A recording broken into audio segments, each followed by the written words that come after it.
Hello, hello, hello. Okay, see I mine's see it. working.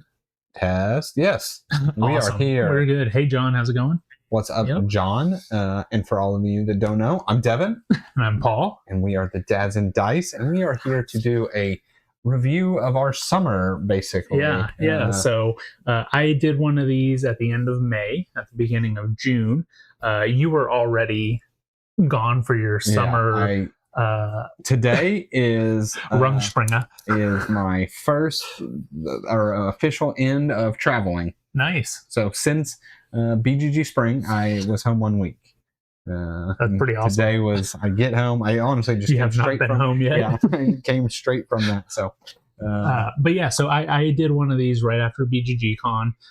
So some of the games that we'll go over, I've already kind of talked about them. Yes, we don't care about Paul's opinion. We'll get Devin's opinion on those. Exactly. That's the best opinion. But there's 57 games that we have since May. Chances are I don't remember at least 5. So I will be shocked as you guys. I'm not gonna lie. When I was looking through some of these, I was like, I don't even remember you hearing about this. Like, I don't know if you're gonna get it. And then I sent you some. I was like, and you're missing this one and this one. So anyway, we will go ahead and get started. But before we do that, right here in the corner, that is our Ko-fi. John, again, appreciate you supporting us, as always, supporting us with that. If anybody else would like to support us, that is a great way to do it.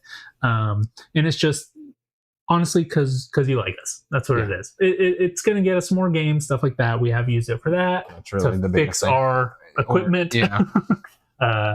I'm going to use this box so I can prop up my phone. Oh, yeah. We're streaming at Paul's, and so it's very distant, and I have bad eyes. So I need to be able to see what games we're talking about. Yeah, so the Anarchy is going to help with that. We will go ahead and pull it up. I think it's this button. Nope, this button. There we go. So there's our first game. Was this me? 7 Wonders. This was you. Okay, then I remember it.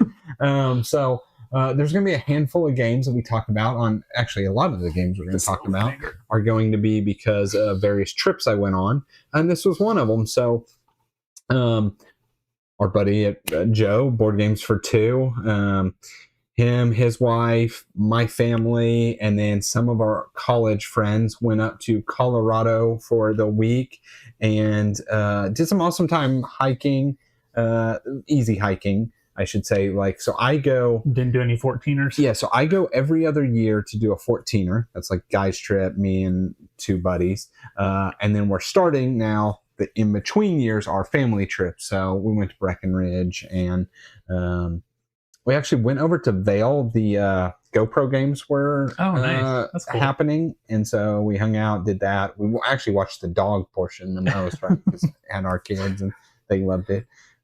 So anyway, that's I'm not going to talk about all the games this long of what, but there's going to be several that fall into the Colorado trip. That is one of them here. So Joe and I talked about what games are we going to bring for that, and we both brought a handful of games because it was a big group. There was like 11 of us in the cabin or something like that. So we knew we needed games that group could play. Did 7 Wonders. 7 Wonders is always a wonderful time, right? Like this is a great big group game. Yeah, it's a big group game. It's simultaneous, so it does not matter whether you're playing at 3 or 7. It plays in the same length of time. And we played a couple games of it just kind of back to back. And Lacey dominated the entire group both times. The first one, nobody took green. Nobody took green. That's like so my Lacey go-to. took it all. Literally took it all. And she outscored us in green, most of us, like our entire score, killed us. And then the second game, I can't honestly remember off the top of my head, but I think she like went hard on blue and then beat us that way, right? Because then we were all like, we're all getting green. They're like, that was the dominant strategy. Yeah. And the funny thing is, Lacey is and like I typically don't like get war, but in this game, like I'll get 1 or 2 maybe. She is anti-war, so she will be -6 points, and that's why she hates sitting next to Kirsten and I. Every time she's gonna be -6 points because she's not picking one piece of war, right? You can great strategy. You can pick one piece of war if you're sitting next to her, and you're going to win. Yeah, you will not win, but you're You'll going get 6 points. You're going to score. What is it? It's 5, 3, and 1. So you're going to score 9 points. 9 points because she will never pick anymore. That's awesome. But yeah, so Seven Wonders. It was a great time we played for sure. Yeah, that's one that I haven't played in a long time. It's good. So yeah, it's one I haven't played in a long time just because Seven Wonders Duel, and generally that's I do that's what we think Duel play at. is a better game. Like, but this one is great. But this is like obviously Duel is at too. that player count. But yes, at any player count of 5, 6, or 7, there may not be a better. I agree. All right, up next, Above and Below Haunted. Above and Below Haunted. So we get back from the Colorado trip on a Sunday. I know this was on a Sunday. We fly back on a Sunday. We land and we immediately drive to St. Louis. And when I say immediately, like, we had been gone for a week. We had separate bags already packed to basically do a bag exchange. We were home for we knew, okay, so coming home from Colorado, this suitcase is like what has to be washed. So basically we were home long enough to get stuff washed, dried, spread out, and then on our way up to St. Louis. So I also had 2-player games that I took. I honestly don't know how many. We might have played 2. Maybe it's just the one. Not really sure. But Above and Below Haunted, we finally got to play. Had a lot of fun. Better than Above and Below. But I'm going to have a little caveat here. It is better, but I think it kills the amount of playability for the game, because this now makes it where you can basically do everything. You can absolutely do everything, have tons of resources, have tons of money, have tons of dice rolls. And I think because of that, the game is now officially going to be limited because it is less tight. And it's like, well, I could definitely see that. Every time we play it. I will say also, Lacey pointed out something that I had never thought about. And it is kind of true. And it brought the game down for Lacey. Haunted specifically? Above and Below in general, but I think Haunted was a lot of the factor of it. So what Haunted does really well is, it's like Paul always liked the exploring part, right? But exploring was never rewarded in Above and Below late game. And Haunted, it is rewarded in the late game pretty heavily. So it makes you explore a lot, right? Problem is, the game is 7 rounds long. So rounds 1 and 2, you're like, ooh, this is really fun. I'm reading a story, right? And then 3 and 4, it's like still like, oh, we're reading a story. But the truth is, like, we call it into round 5, 6, 7. You really actually could care less about the story, right? You are literally always going to be picking whatever is highest number option is. And so it kind of like, she was like, I just was like, she is, I don't remember how she said it because it's been a couple months now, but she was like, what's the point of what's the point of reading all this, because we're always going to pick, like, we're never going to choose the 5 lantern option. We're going to pick the 8, right? Like, and it is true, right? You have zero incentive to do it.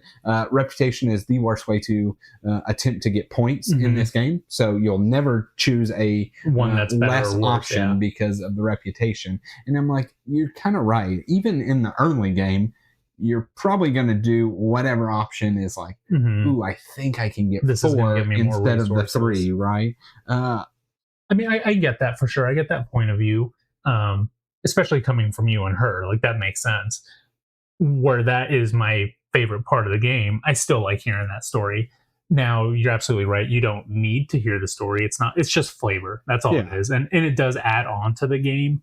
But for somebody that does enjoy the world of Arzium, here's my little Arzium map right here. Like, I like hearing about the Glogos and all that kind of stuff. Do you need it? No, absolutely not. But it is just a little extra for those people that enjoy that part of the game. What I really like about this one is the boats. But then again, that goes back to the first thing that you said, right? That makes it just automatic. I'm really pass. certain I had 7 or 8 boats by the end of the those game. Are the strongest thing in the game. And so then it was like, I literally got to do anything we want, right? Like, it bought tons of the point scoring building. Like, it was just because it's either 1 coin or a automatic success. Like, that's what it is. Yeah. And like, I used mine for all coin, right? Like, those buildings are expensive. 1 billion people. I didn't need more successes. I was just literally throwing like, oh, I'm going to send 6 people to go explore, and I'm doing whatever option. So yeah, it just, I'll say that's my, like, I really realized like this is now got a limit, because it's going to be like, at least in Above and Below, the game was tight. It's very tight. Right? Yes. And that was the game, right? Like that's the actual game. Now it's just like, oh, let's just go have fun, do whatever, right? You're going to do a ton of stuff and you'll be fine. So, what I really want to try this one at 3 or more than 2, just because the ghost, like the banishing of the ghost, really means nothing at like a 2-player. Okay. Also, yes. And I think that adds to the boat problem, right? Because the truth is, like, you should never not pass the boat. Right? Yeah. Like, oh, I'm going to give you the ghost and I get stuff, right? And you're going to give it right back and you get stuff. And so next thing you know, we just have tons of stuff, right? So I do kind of agree to that. I think it needs to be at a higher player count, or just something different. Like you can't get the same thing over and over, because that's how you end up with 7 or 8 boats. Yeah, and like the game lasted forever because of that. Like our turns or rounds were forever long in the end. Like I think we were both kind of ready to be done on the second to last round, because like, you've done everything that you would have done in the first one. Still had to like set up for another. So, Shelby says, thanks for reminding us that Lacey owned us. Crushed us. Crushed us. This is Agent Avenue. Do you remember this one? I do. I thought this was really cool. Good. I'm glad you do.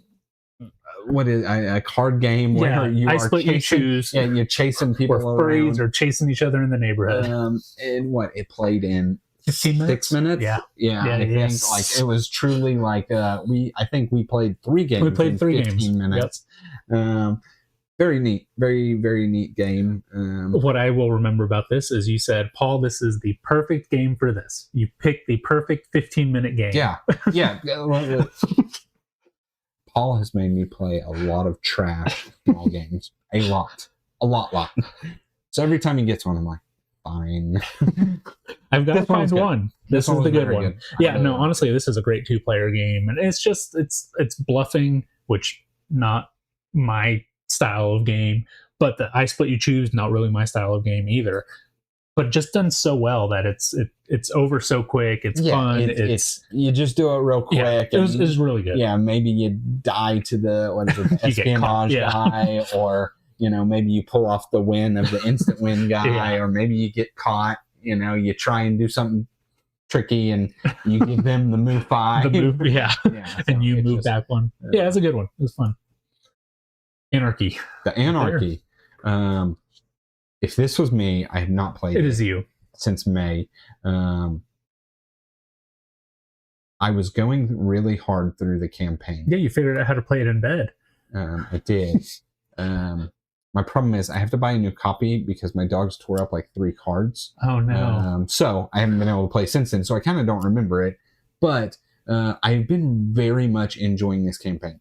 It has made the Hadrian's Wall campaign was like, oh, just do this objective, right? And go do this thing, right? This has added in whole new cards that are not in multiplayer ever, right? Like new conditions. One was really neat. It added archers, right? And you were killing, fleeing people.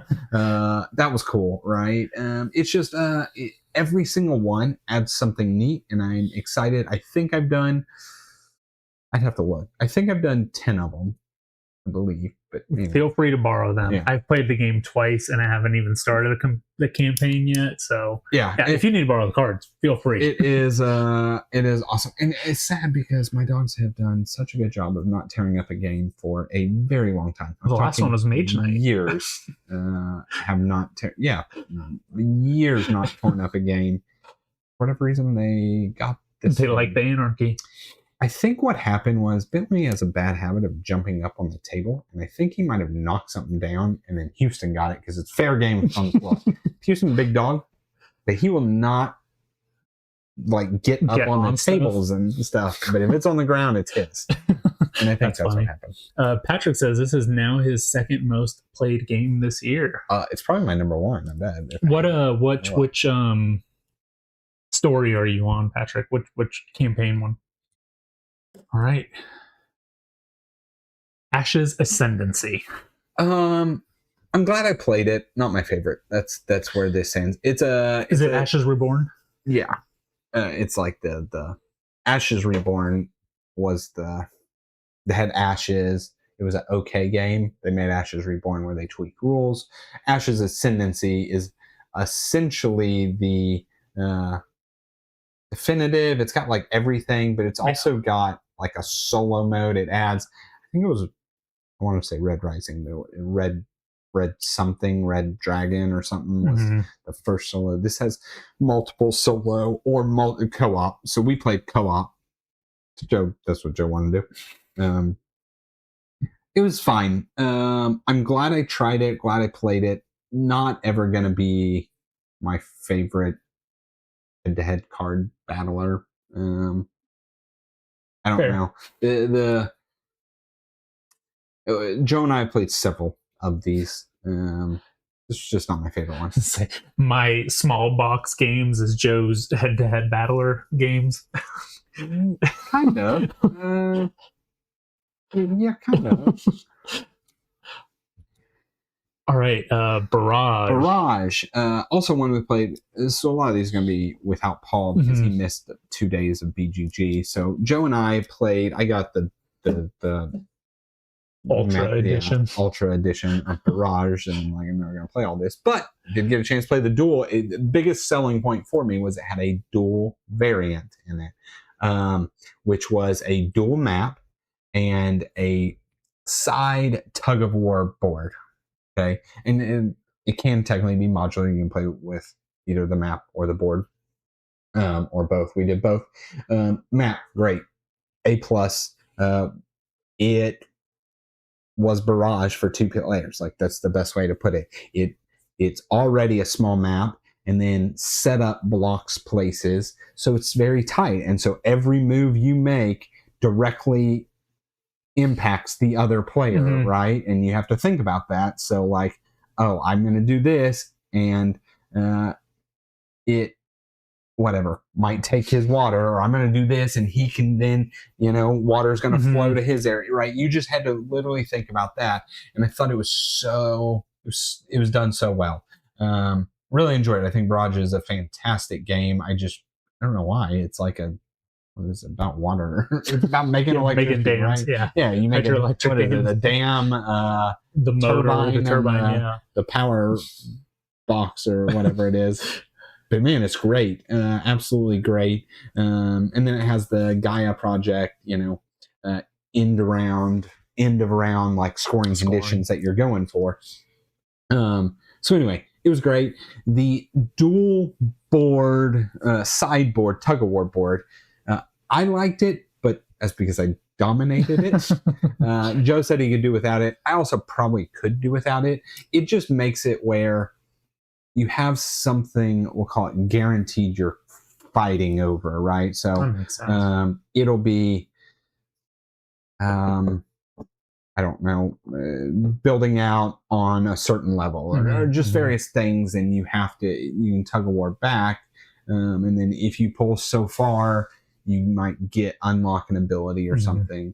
And then victory points, obviously, for the ends of the track. But it was great.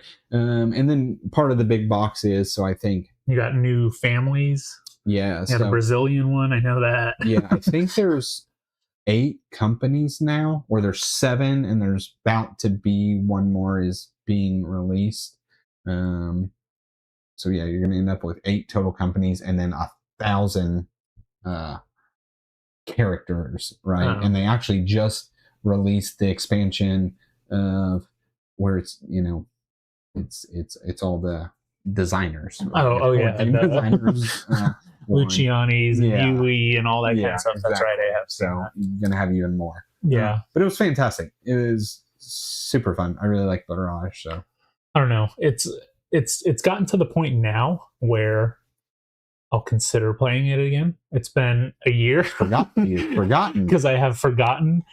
But the first play that we had was so good of that game. And then just the second game, I know I screwed up first round big time. Yeah. And that just really destroyed it for me. It's a food chain in that you can completely trash a game and never come back. Mm-hmm. So that can happen. And then every placement matters to something, right? So the more players there are, the more you have to think about, right? Like when I place this, what is happening? What does that do for Devin? What does that do against Devin? What does that do for Joe? What does that do against Joe? And that is not my forte. Yeah. So it's just a lot, right? And if you just want to willy-nilly, like, come on, build a dam and this, make electricity, it's like, oh, well. You just gave the game to him. Yeah, like you just fed right into Devin's powerhouses or whatever it is. So. We'll see.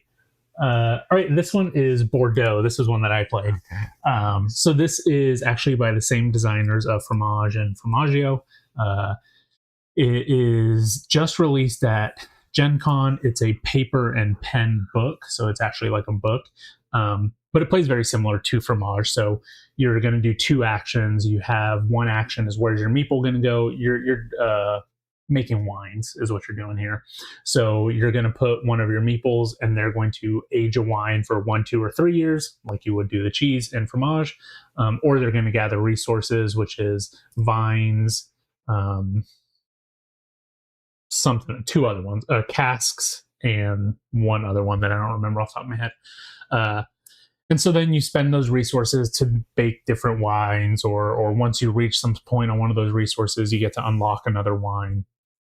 So I got to play it solo. It's a fun game. It definitely has that fromage feel of letting your meeples age or get stronger the longer that you use them, and then doing the resources. And then that timing is important again, because you never want to have 3 meeples at once, because you just can't use all 3 of them. So it's trying to figure out, like, okay, for this turn, we're going to be in this section of Bordeaux. I'm going to want my yellow one to be there. And hopefully if I can get this other wine glass, then I'll be able to unlock another one. And then if I get that cask, then, I'll be able to do this special one. So it's pretty cool. Every page in there is completely different. Different starting resources, different like starting wine cup, all that kind of stuff. And it was a fun one. Like I said, it just released at Gen Con. I enjoyed it. I thought it was good. It's one that I wish I had on the plane going, like, or in a car kind of thing, because it's just a book. So it was good. It was fun. I'm going to talk about Patrick's comment about the anarchy. You are absolutely right. The classic mode is so much better than the siege mode. So the classic mode is you attack castles and you defend, and the siege mode is strictly defending. But it's oppressive, right? Because you have to like pay more resources is the gimmicky makeup, and also defend potentially heavier. So yes, much better to play classic mode. D&D. Builders of Baldur's Gate. We're not even going to talk about this game. This game was complete trash. Never play this game. That is all I'm going to say. Okay, I do want to know, when did this game? This was at BGG. This was at BGG? Yeah. Okay. This was at BGG. You should be proud of Joe and I. We looked at the new games. 2025, I think. And we saw this one in the new game section, and we thought, we grabbed it, and we're like, oh, we could learn this really quick. And we did learn it really quick. And it was a completely garbage game. Straight garbo. It was one of those games that part of the game is doing income, right? But you start with like nothing, so it's like play 1 card, run your income because now you for a card, right? Play 1 card, run your income because now you have 2 cards, right? And it took like several rounds to where you got to finally the run your income and play 2 cards or whatever. It was a terrible game. If you ever see this game, just look away. Not good at all. It needs space agencies or Prelude expansion. And I will say this. We both saw after playing it, we're like, there's a game here that just didn't get fleshed out. Like it had the potential, just didn't come just not all the way. Yeah. All right, Castle Combo. See if you remember this one. I slightly remember this one. This was like the guy went back and forth. That was what I remember. Oh, and it was like a bunch of cards that this scores that, pointsality. The 3x3 tableau that you're building, where you're just drafting the cards, and this one goes here, and if you have this many of this icon, you score this many, all that kind of stuff. I don't remember hating it. I was on the high of Sweetlands, so we did play it right after Sweetlands. Yeah. You said it was fine, from what I remember. You said it was fine, nothing amazing, decent game. I really enjoy it. Clank. This we did also play in St. Louis, Lacey and I, because why not? We always play Clank. I can't tell you the memorable moments of this game because at this point we played billions of Clank, but I'm sure we both had a good time at it. We've got Clank Catacombs up here that should be on the channel sometime soon. I'm excited to play that one. Yeah. Actually, I went to Clank's so good. I went to Madness today, and they had an expansion for this one. I was like, I might just buy that. Like it's gonna be good. Clank is just good. Yeah, and like they've like got the recipe for expansions now, right? Because there was expansions for this, there was like expansions for In Space. Like they know, like, ooh, this is the expansion that adds X, and this is the expansion that adds Y. Pat, do you not like Clank? So yeah, they've got another expansion coming, but they've also got the Box of Holding, which is just I wanted to like Clank. I know, that's what I said. That who says I wanted to like Clank? I mean, look here. If you were to get a Clank, this is like the one to get. Right, it's a modular board, and that's the big thing. So what it does is, if you've ever played Clank, you're going down, you're getting one of the artifacts, you're coming back up the floor, right? But the artifacts like are pre-planned and pre-placed. So in this one, you're exploring the board, and eventually artifact tiles come out. And so the first time an artifact tile comes out, well, that'll be the lowest points. And then the next time an artifact, it's the next lowest points and or the next highest points. And so like you can't pre-plan your route before starting to play. So you truly get to explore in that one. Yeah. Yeah, and then every map will always be different, which when you play, you can just pick one of your space, your monkey, your whatever. Talking about like our lift, and it's because I was like, there's 6 boards in there, right? 6 full-size boards. It could be the group you played with. I don't know. You should give Clank another shot. It's a great game. Clout Fantasy. Baller game. This is a meme game that I got. Look here, I watched. Who knows how it showed up on YouTube? But it showed. Oh, I watched this guy that talks about trading card games, and talk about all kinds of trading card games and like ones that didn't make it. Right, this one came out in 1997, was out for 2 years. I just watch all kinds, like things I've never heard of. This came up, right? It was, what do they call it? A trading disc game? A trading something like that. I can't read that, but I can't either. Anyway, it's poker chips, trading chip game. Maybe it was. So Clout Fantasy was we got these starter decks, or they came out with starter decks, and they're poker chips, and you could buy booster packs to get different poker chips. But basically, you play on a table like this, and you stand a little bit up, and the chip has to arc, and you just throw your chip, and all the chips have, like any card game would, a attack value and a defense value, and then they have abilities, and so you're just throwing chips to get basically the most points. So you'll like throw the chip and it lands, and you have this ruler to measure, okay, it's close enough to this chip, it's going to use its ability and kill your chip, and so it's, I don't know, I'm going to say under 10 minutes, and you're just throwing these chips up and laughing. Joe and I played on my table. And the things would like hit and bounce off. Yeah. Or they would roll all kinds of directions. I think you guys played on the BGG tables that had no railing. Yeah. It was silly. I watched this video, I looked it up, and I think I bought, so there was 2 dual packs. It was this one, Elves and Undead, and then Centaurs and Goblins, or Centaurs and Ogres. Can't remember what it was.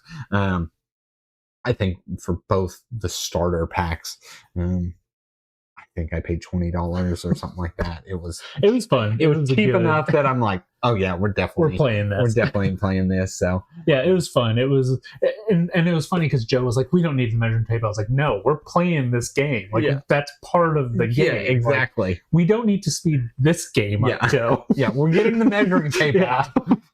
Yeah, I don't think that's within 3. Yeah. Coming of age. I thought this game was really cool. Paul and I recently talked about this game because you've kind of cooled on it since we played it. Look here, I'm going off a couple months memory. But the game is essentially you have 4 action slots and you roll a dice, and whatever the number is, 1 through 4, that's the action that you go to, and you do the thing, get the resources, kind of move some tracks and stuff. But the gimmick of the game is, so that was for round 1, you did that. And then round 2 comes, and you trade out your 4-sided dice for a 6-sided, 2 6-sided dice, and you open up 2 more spaces, and now you have spaces 1 through 6, and you roll both dices, and then you get to choose which number, and you're going to go there, and then you're going to roll dice and do the next space. And then you open it up, and you have 8-sided dices, and then eventually... I think you go up to 12. Yeah. Yeah. It's 12, I'm pretty sure. That sounds right. Anyway, so it was really neat, the progression of the game. Because you started off, it's only these 4 spaces. And honestly, the first round is like, and it's a die roll. You even have to play this round. Yeah, like it's a die roll, and you just kind of do it. But really, really kind of cool. I thought I was very, very...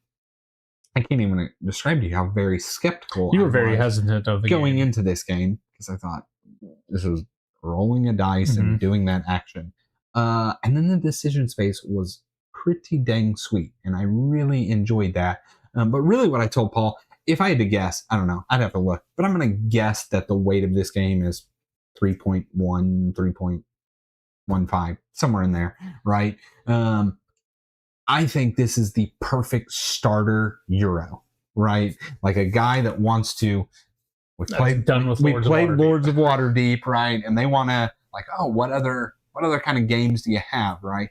This is it, because the natural progression. Round 1, all right, this is what we're doing. We're rolling dice.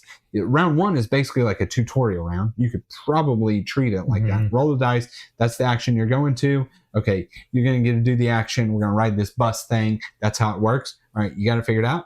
Bam. Here's 2 more spots. Here's 2 6-sided dice. Roll them. Pick the one you want to go to, right? And then you do that, and then you open up more spots. And then it just ended up being this super awesome, like, decision, right? Every time you rolled the dice, it was like, okay, so... Do I want to keep that number? Do I want to gain some frustration and go somewhere else? And it had the frustration mechanic, which was like you also wanted to... It was rewarded you for needing to...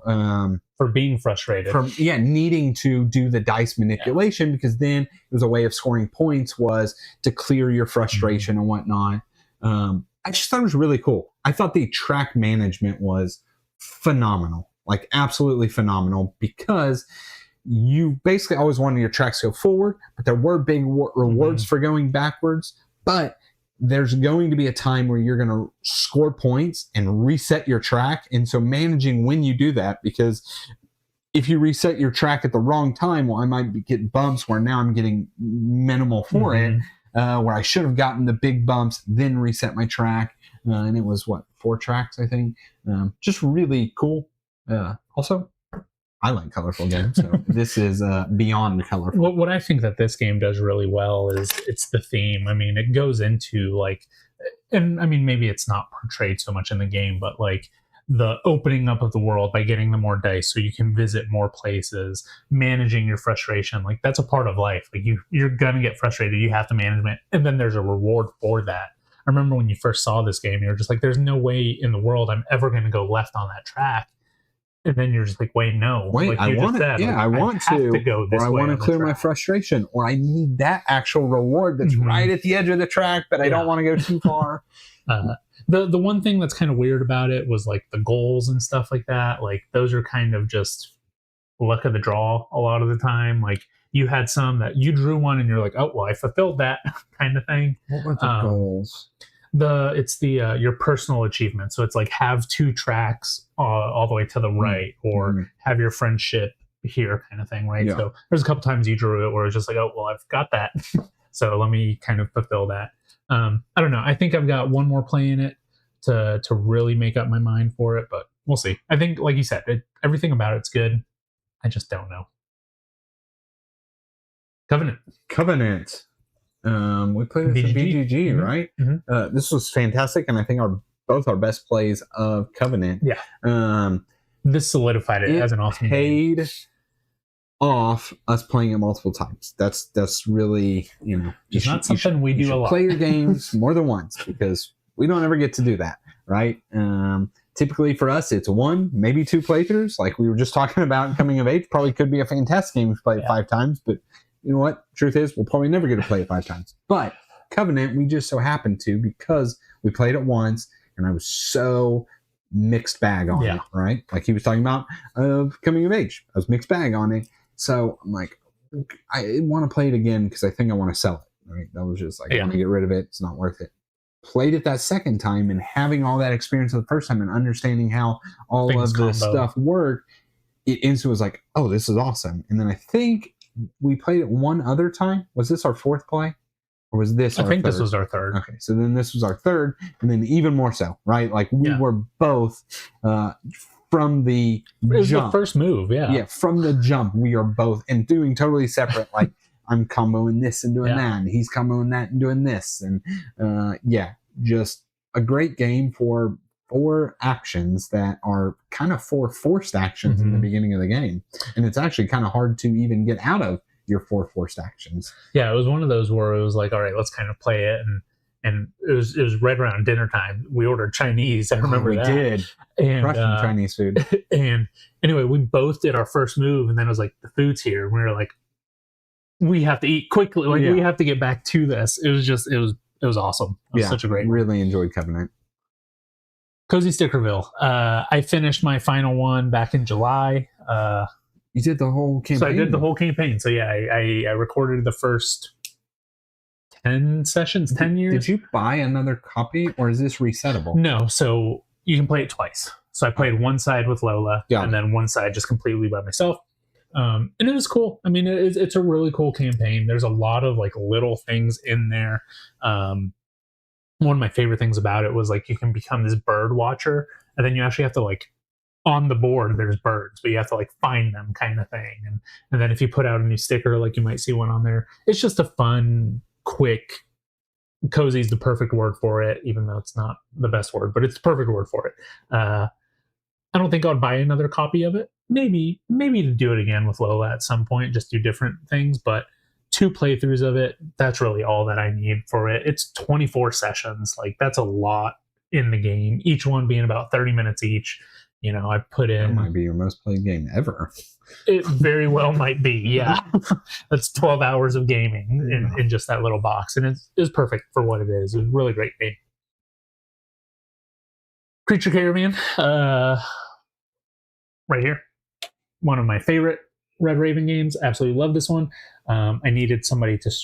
I didn't want to solo, and I know if I ask Kirsten, will you want to play Creature Caravan? It's always an immediate yes.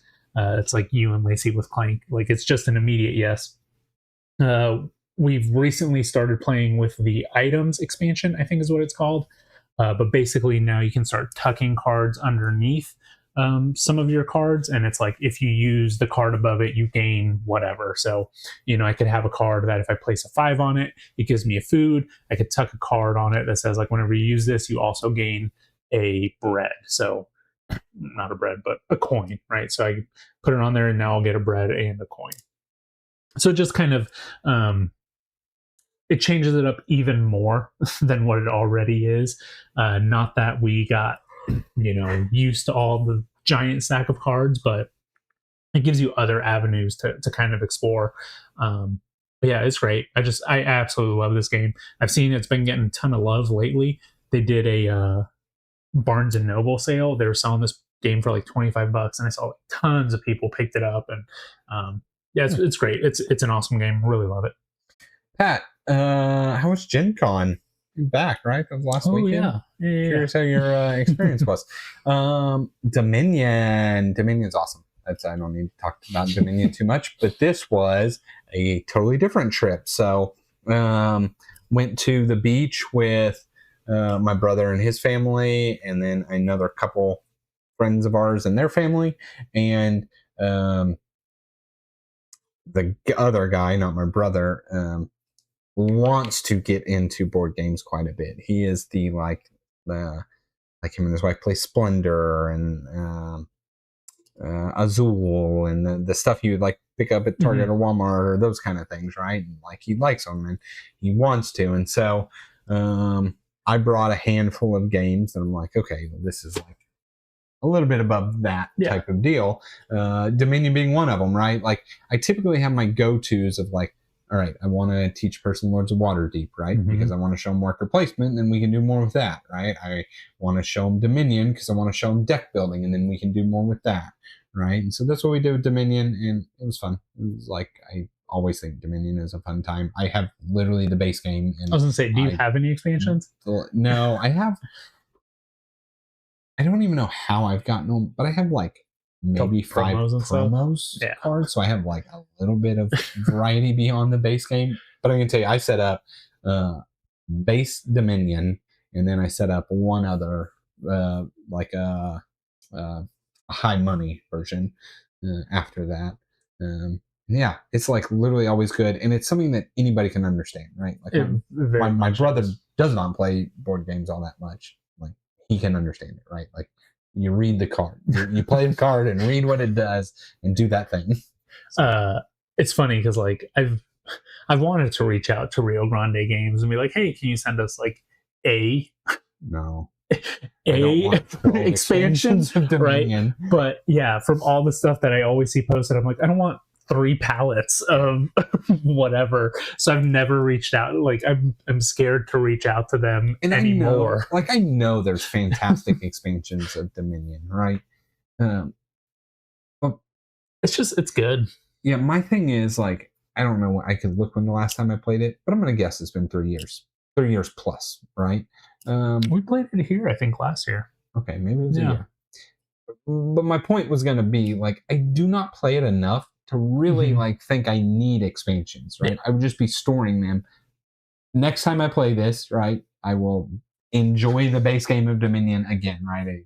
That's how much. Well, and you also and we both have the app that has. I haven't played that in a while, but you're absolutely right. But I think it has all the expansions on there. If you really wanted them, that would be the way to experience them. But yeah, the app is great if you don't have it. Come on. Drapolter. Played in Colorado. I'm guessing Joe brought it. This might have been the biggest hit of the whole time. That's so funny. This game's just great. Absolutely great. I don't know how many times this was played. This, in a course of 5 days, was probably played 25 times, right? Like, it was just always a different group. Such a good game. Somebody circled around the table you're standing because we were waiting for, look, you go somewhere with 11 people, 2 of which being a 4 and a 2-year-old, right? You're waiting for somebody, right? We can be like, oh, we got to stop back and it's going to be real quick and we're going to leave again. And you're going to wait for somebody, right? And so we'll just circle up and be like, let's do it, No, I dropped my bell. Absolutely. Tripolter is amazing. Fliptoon Season 2. So I got to play this one a couple times with Kirsten, and then I got to play it solo. Made a comparison video back over the summer. And this is just Fliptoons Plus. That's all it is. It's a great game. I really enjoy Fliptoons. This one adds a couple new mechanics. You've got some new animals, the fish that like combo off other fish. You've got a new mechanic that's the return mechanic. So if it's out on your tableau, if something says return, it goes to the bottom of your deck. A lot more cards that like just interact with other ones, and a lot of the cards from this new season interact with season 1. So it's just a whole bunch of new interactions, and just a whole nother character set of Fliptoons. And like I said, you can combine them, so now you can have an 8-player game of Fliptoons if you really wanted to. I don't recommend it because the biggest drawback in this game is the scoring. It's trying to figure out this card is this many points if you have this, so you have to calculate all that, and then this card is this if you have all this. Generally, I don't mind that. You have to do this at the end of every round, so it does become quite a bit, but it's a fun game nevertheless. Really like it. Really enjoy the new characters here. Forges of Ravenshire. I got to solo this one, and actually it was funny because I was thinking I really want to play Raiders of something, which we still need to play. I was like, oh, I have Forges. It's soon. It's gotta be. We have it soon. But yeah, I was like, oh, I have Forges of Ravenshire, which is the same. Place a dice, pick up a dice. You get this action, you get this action. It is fun. I really enjoyed this one. It's one that I feel like I should just play more. I really like it. It's resource conversion, resource management. So there's 2 phases to the game. The first one, you're collecting the resources, and then the second phase where you're actually spending those resources to fulfill contracts. And it was just good. I really enjoyed it. I've got a solo playthrough of it. It'll be posted sometime. It's been our kind of backup video that I've had that whenever we run out, that one's going. So, but it's good. I like it. Fromage went to play with board games with John up in St. Louis. I can't remember what the name of the game is. I know what it was. I just can't remember. It'll come up here in a second. The name of the place? No, the game we played. We went to go play a game. Oh, okay. I remember it, but so we had time. We finished. We had like an hour before his wife's going to bed, and we didn't want to be rude and stay late. So, like, well, what do we do? And I'm like, man, we can play Fromage. And so, was it a full 4-player account? Yeah. I would not have suggested it if Veiled Fate. That was it. Thank you, John. I was going to ask you about. We will talk about that because that was awesome.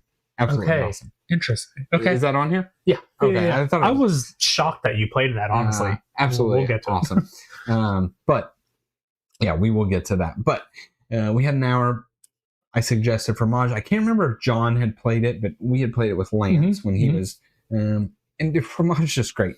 Like it is just great. I don't know. Everything about Fromage it's quick. It's simultaneous. So this was your 3rd time playing it. Yeah.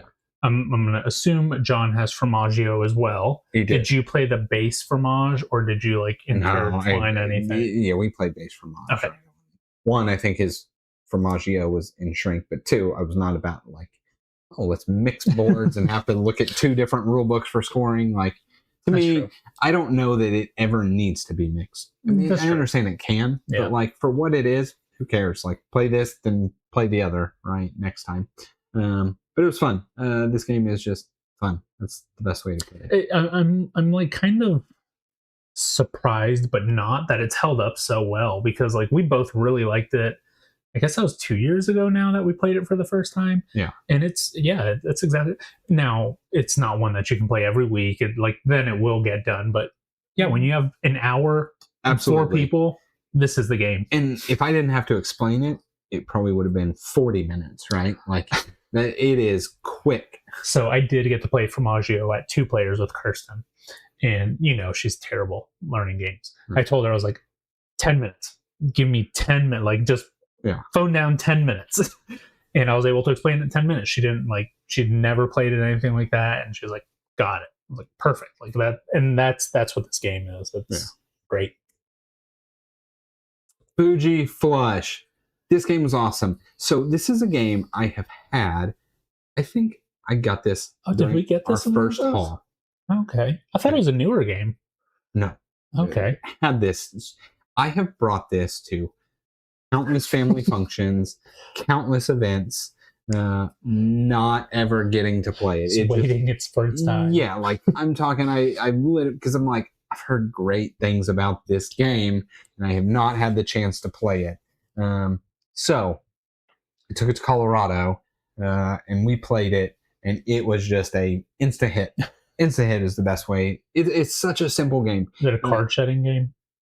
I guess that's what. Yeah. You start with 6 cards. You try to get rid of them. Okay, so but how it works is when it comes to your turn, you can play any card you want. I mean, they're numbered 1 through 20, 2 through 20. You can play any card you want. Absolutely, no restrictions whatsoever. If you play a card that is higher than anybody else's card, their card gets flushed and they get a new card in their hand. Mm-hmm. And ultimately, you're trying to get your card back around. So if I played a 17 and nobody beat it, right? I get to get rid of that 17. Now I only have 5 cards in my hand, right? And I place something else, right? But the game is if you match somebody's card, you guys add together. So you could have played whatever, a 7, right? And I played a 3, and then the next person plays a 3, and it's like, oh, and then everybody's like getting excited. We're like, are you gonna play a 3? You're gonna join this? Come on. And they play a 3, and so now we're at 9. We flush your 7, and then you're like, are you gonna play a 3? And so if it were to get back to me and the 3 is in front of me, everybody gets to flush their 3. So that's why you want highest, to. Well, no, it's normally you only flush it when it gets back to you, but because it got back to me and you guys all joined my 3, you get rid. So you get these moments of like, oh, are you going to join? Or the really funny thing is when it's like a 3, a 3, a 3, a 3, and we're at a 12, and it's awesome, and somebody plays a 15 and flushes everybody, right? And so there's just so much fun in this game. That's cool, right? Had a whole lot of FUs and thrown in the playthroughs of this game, but it was quite fun. And then so we had a great time playing it. So took this to how many players was the it? Beach? I think 6. Okay. I think we played it at 6 Colorado. I think it plays 2-6. It might play to 8. Can't remember. But anyway, we took it to the beach, so it was the 6 of us, and so we played. I think 2 or 3 times as well. And again, it was just hit. Absolute hit, right? And that group is like primarily not board gamers, right? So Colorado is a bunch of people that will like play board games semi-regularly.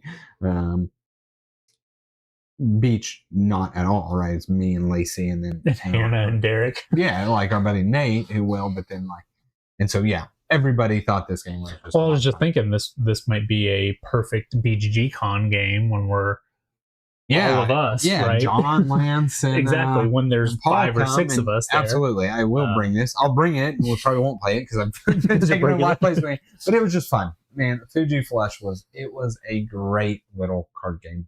And like, I'm not saying it's like so in depth. You're just playing a card, right? Like, but it was just you're laughing and having a good time. That's what we need after our Sweetlands and our Lisboas.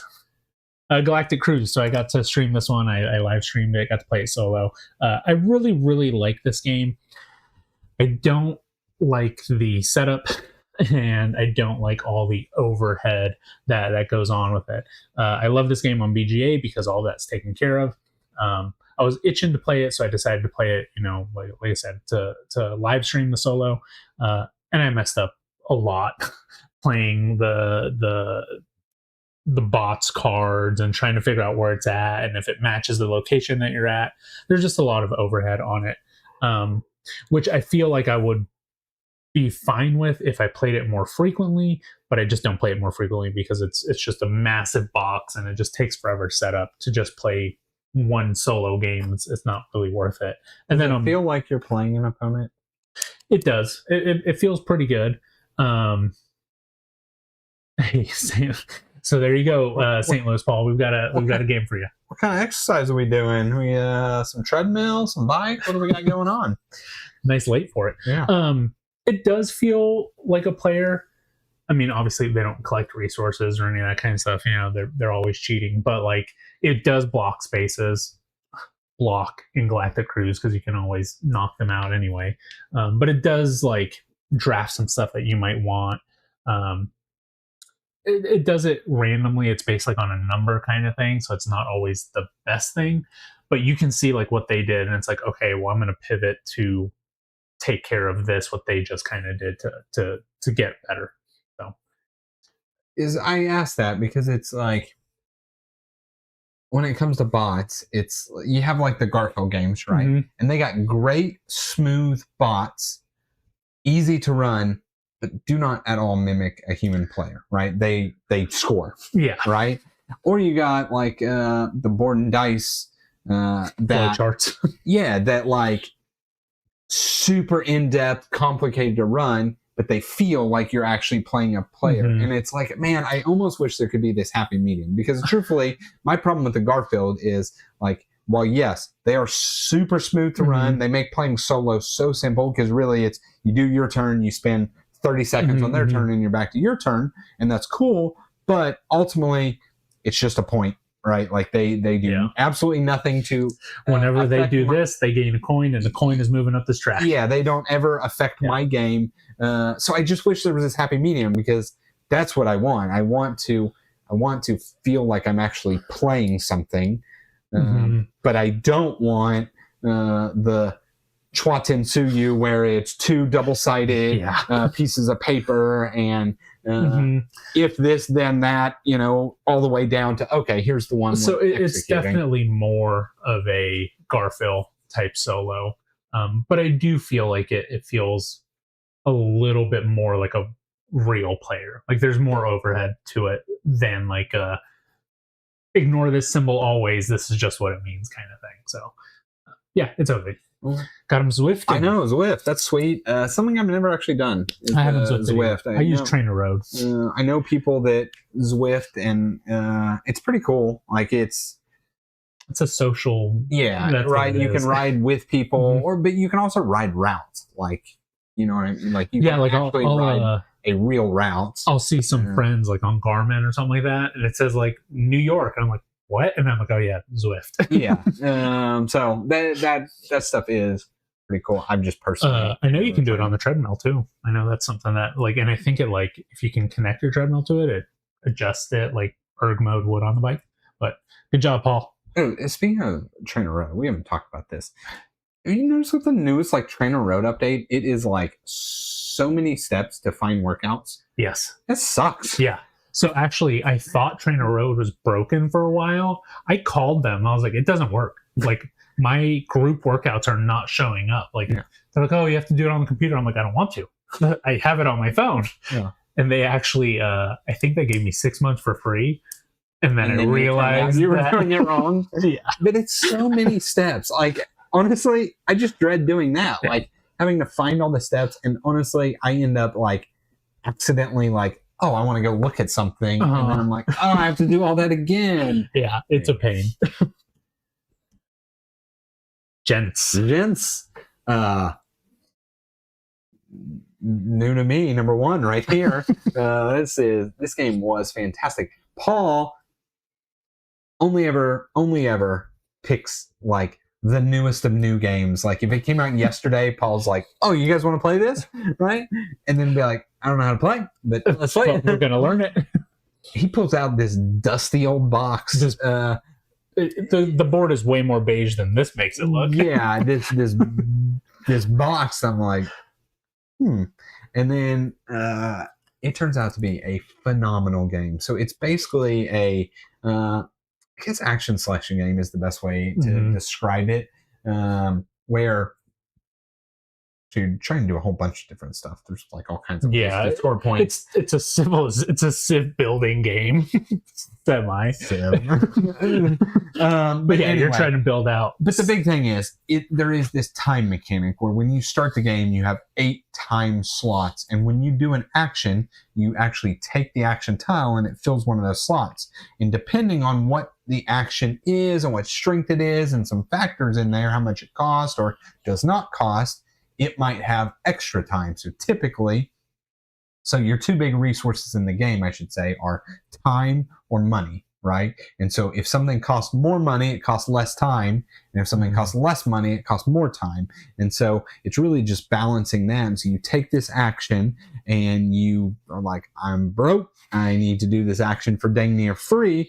Well, you got to fill in a couple extra time, just filler spots into your time board. And even that is a decision, because if you get 2 time, you can split them up into 2 actions and they'll clear at the end of the round, or you can put it on 1 action. You can pay it back later. And just pay it back later for the next round. That's a really cool part of it. So anyway, probably not doing the game justice, but go check it out. Completely fantastic. And apparently it just got a reprint somehow. Yes. Also, we played this game in May. Yeah. I don't know, maybe it was last month or whatnot. I'm just scrolling through YouTube, and I see, is it John LaRufa? Am I pronouncing that right? John LaRufa is playing a game, and I click on it because his thumbnails are like, I'm going to click on it to actually see what the game is. And I'm like, it looks like gents. Like it looks very But, much way like more gents. colorful. Yeah, it's more colorful, yeah. but it looks like gents. And it's called EOS, and it says EOS a gents game. And I'm like, oh, there's a new version of this that just came out, which also then baffled me because how did Paul not be like, you want to play this? You want to play the new game. New game. But yeah, gents was, and you know what? We should play the new game, and then this can somehow make my top new to me and top 2026, right? Because this game was super fantastic. I'll say that's less editing for me. I will just copy the one video to the other. That's awesome. Glory to the Knights or something like that. It's called Glory, I think. Okay. Or I don't honestly know. It was a jousting themed game. Okay. It was just a silly jousting game. Did you play as with Joe? Yeah. Okay. So you basically have a knight, and you can level up how much armor you got, and you got a horse, and you can level that up, and I think you can level up your lance or whatnot. And then you recruit cards that do abilities that you might, once around tap to add a strength or whatnot. But you do the most basic of worker placement actions for the round. I'm talking most basic. And then you get to the actual game, right? So it's like the round is like, oh, I'm going to do this to get some more strength, or I'm going to do this to get some faith, which are my rerolls, or, get some abilities or whatnot. Then you go to the second phase of the round, and that is the jousting, and it's a tournament. And so in 2 players, like there's dummies and they whatnot. But it's just a dice. Ultimately, it's a dice. The better, more armor you have, the more dice you're rolling, and you're just chunking dice and trying to get the most pips to do the strength. This is very Joe game. And it's a best, it's like a joust, so it's best 2 out of 3. And yeah, it was just, it was fun. Like I had fun. Look here, if I can go into the game understanding that this is just ultimately chunking dice and the theme is jousting, I'll have fun with it. And I did. Like it was, I'm not saying it was excellent, but it was fun enough for what it was. Great Western Trail Argentina. Yeah. So we got to play this one with Joe. We actually, so last BGG, we showed him Great Western Trail. He really liked it. So now we were doing Argentina to see what he thought about that. Caveat, I think he did not care for Great Western Trail. He actually did not very Really? much like it. Yeah. No, I thought he liked it a lot. Oh, then I didn't think we would have played this one. No. Yeah, he did not super care. He wanted to play it because there's like a million versions in the top 100. Well, I know he's trying to do his top 100 games or also. Whatnot. Oh, I thought he really liked it. No. So I was like, hey, he was mixed / down on it. Right? Okay. Not like, so I was like, well, hey, let's try a different version of it. Plus, I went into this. Is this the first BGG game we're really talking about? I think it is. But anyway, I went into BGG picking mostly games I just wanted to play, right? Like I didn't want to learn a bunch. We have this, we go in typically with like, these are the 10 to 15 games that we want to play and learn. And then we walk out being like, we like 3 of them. Yeah. Right? So my thought was, I like all these games, and so all the ones we're going to talk about are games that I know I very much like. That's what I want to play, right? And that's the way I told Joe. I was like, look, I think you should pick games you really like, right? Like, that's the way we should go into BGG of, oh, this is a time where I can play the game that I really like. Enjoy. So that was more or less my thought with a couple of these, like Great Western Trail, of like, I knew that Joe was not the biggest on it, but I wanted to play it, and it gave him a chance to play a different one. Didn't love it, but it was good. So anyway, we played. So Thanks, we played Joe. Great Western Trail, Argentina, and I liked it. I love Great Western Trail, right? And I say that for any version. I put them all in the same vein. Yeah, for me it was fantastic. I just enjoy it. I enjoy what you do. I enjoy all 3 of them equally, and enjoy that they're all uniquely, minorly different, but ultimately the same game. I haven't tried New Zealand. This is definitely my favorite version of the... I've tried El Paso on BGA, but this is definitely my favorite version of the original Great Western Trail. I like the shortcuts. I like the actual like shipping of the things instead of just moving them off to wherever is Kansas And or I whatever. think you would like New Zealand because New Zealand's big mechanic is it adds a second way to shed your hand, and it's getting money. It's shearing the cow or the sheep or whatever. It's not getting, so it's somewhere on the board. It could be halfway. It's a random tile, but it's somewhere on the board, and it gives you an influx of money. And so you can lean into that. So you can get some sheep that are not worth points, but they're better shear value. So anyway. I'll have to try that one next. John Company. Got to play this again. And I'm so content if we play this every BGG. This has just been fun. We've been playing. So if you were here 6 months ago when we played this in November, we had a guy we met through BGG going several times that offered to run a game of this for us. We saw him running it for somebody else, and we took advantage, and we had a fantastic time. And so, man, shout out to Colin. He hit me up the day BGG started saying, hey, you coming to BGG? You want to do John Company? And I was like, absolutely. And so, yeah, we played it again. And again, it was fun. It was a tight it was so game. Stressful. That was the most stressful game because I was the chairman at the end, and we were like so tight, right? Like everything had to go right, and it was. Yes. Until I rolled the dice 2 different times, and I just tanked the cup. Like it was. I did not want it to go right. I was on Team Company fail. So I was like, I don't know. Lance loved the game. Yeah. So Lance does not like long games, right? Like Great Western Trail hits the point. He's like, this is a bit too long when we played it with them. So this is 4.5 hours of John Company was well beyond his tipping point of it. Who knows what he said to those guys about it, but I could tell like he got I wasn't. But yeah, our playthrough super fantastic.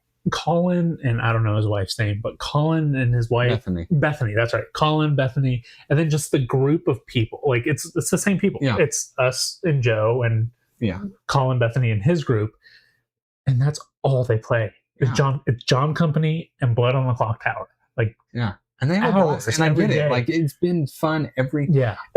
I'm sure it's like they don't get the chance to play for sure. Right? Yeah. So, I mean, it's like us when we did Elder Scrolls for 12 hours, right? Like that was.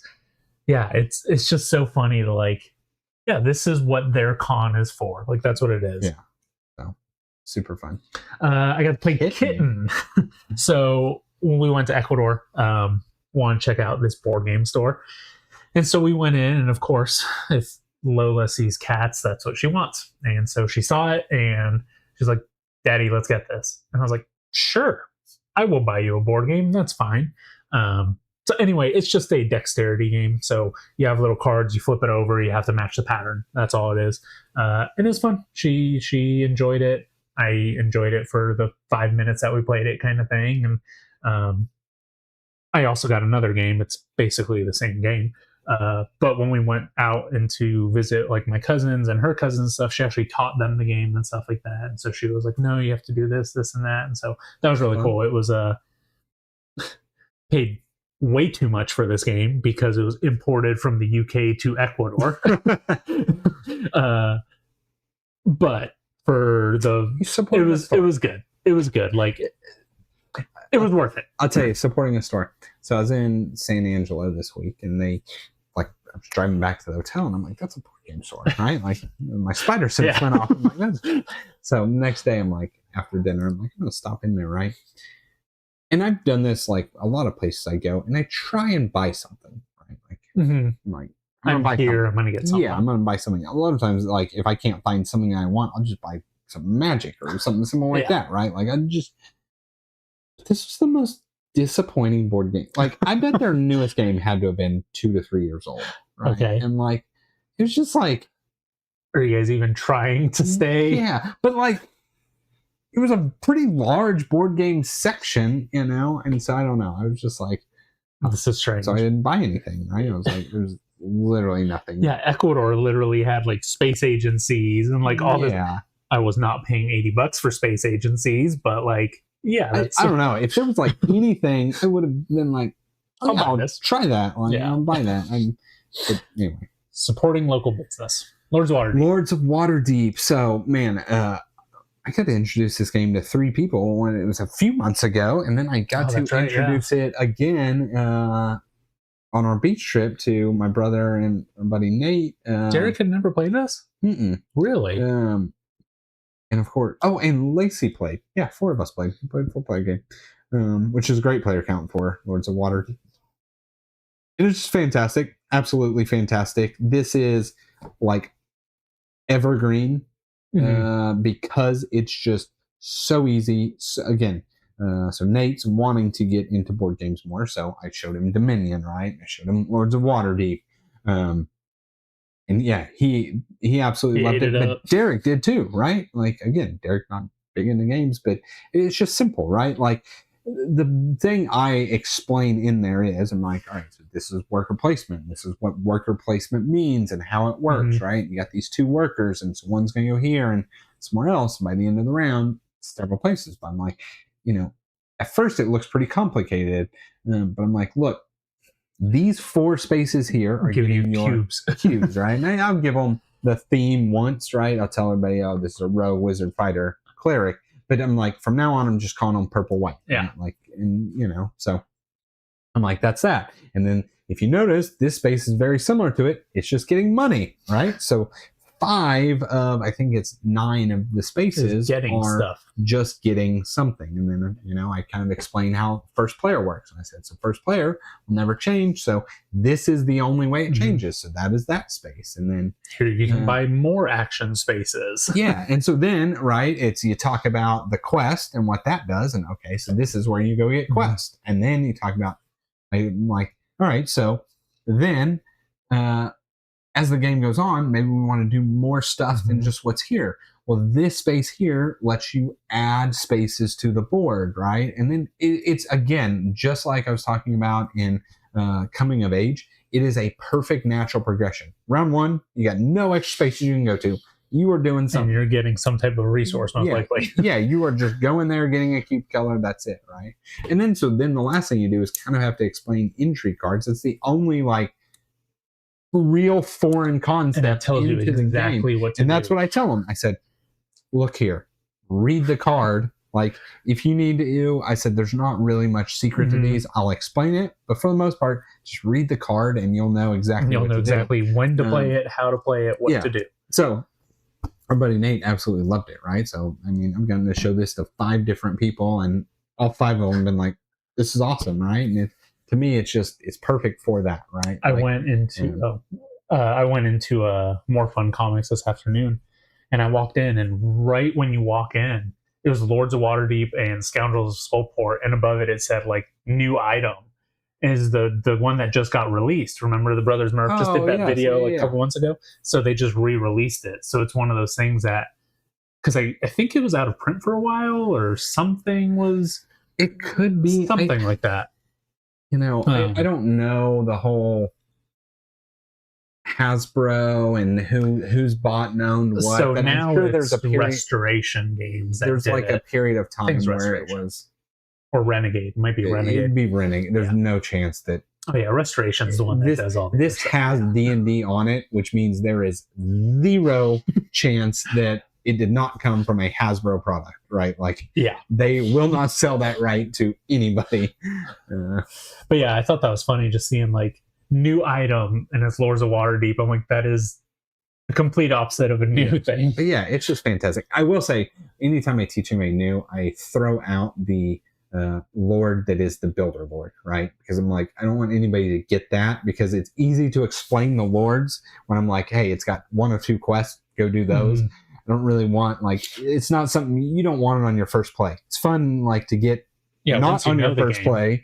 Yeah, when you know the game, but on your first play, it just adds complications. The Lost Code. Oh. Is this the best deduction game? This is what you said. Is this it? It very well could be. And I really like deduction, and I really like the search for games. This game's sweet. This game was super sweet. You have a code that you do not know in front of you. I think it's 5 colors. It might be 6 colored numbers in front of you. 0 through 9. But you don't know your code, but you see the other players' codes, and we played it 2. You played it, and we read it was best at 2, and it makes a lot of sense that it's best for 2. So I know Paul's, Paul knows mine, and you have dials with different ranges of, it could be anywhere from 1, where you're picking the number, to I think 6 numbers. I think is what it is. And so you're like, and you are trying to add up 3 of your colors. So with these 3 colors, I think the number is within 27 to 31, right? And all that they can tell you is higher or lower. So you begin having to do this, what I think is just really good deduction. Yeah. Like, it's just really good deduction. So you know nothing at the beginning, right? Like, okay, it's lower, right? I was guessing anyway, it's lower. But then by the end of it, like, you're like, oh no, I know this number is a 3, and I know this is a 2, and I'm not sure what this is, but it's got to be a 5 or a 6, right? And it is. I will say great though deduction. that when you're like, this is a 5 or a 6, and then it's not, and all of your stuff is wrong, that is a very feel bad moment. It does have, yeah. So it has this mechanic, and it has to, but it has this mechanic of, if you get your code wrong, you have to swap out one of your numbers, and it's a gift and a curse. It's a gift because it actually helps your reasoning more for your other colors, but it's a curse because now I just swapped out my green. Just completely. I had 2 things that were helping me deduce green, and it's a brand new number, right? So yeah. That was I remember that because I had 2 numbers. I had a red, and I think it was green or blue, that I was like, it's definitely one of these, and I had to switch out one of those, and I was just like, great, everything is gone. Yeah. But that is a great one. Marvel Champions, man, I'm disappointed in myself. I got everything to do the next campaign, the Mutant Genesis, and I played 1 game of it. So I don't have really much to say. What random characters did I get? Venom, and I don't remember the other, actually. I don't know. I'll play it again. I think it might have been Kitty Pryde, but I'm not 100%. Anyway, I'm gonna go back through the campaign. I just like Marvel Champions, but I did not get to play much of it. Did you get the newest campaign? Or I don't know if it's released yet. The one with Daredevil and yes, all that? That's it. No, I have not gotten it because I'm a couple of campaigns. That one looks so sweet. Also, because I kind of thought when we have the sale at Madness, you're talking about Madness in November. Oh yeah, that's right. I'm already behind. Might as well just get it then. Pick that up then. That one, as I've watched more of the Marvel show, I've really come to like the Daredevils, the Punishers, the Jessica Jones, like that. Yeah. Part of Marvel. The street level guys. Yeah, the street level guys have been so awesome. Daredevil, I think, is the best Marvel show. It's so good. So I'm still in the Netflix.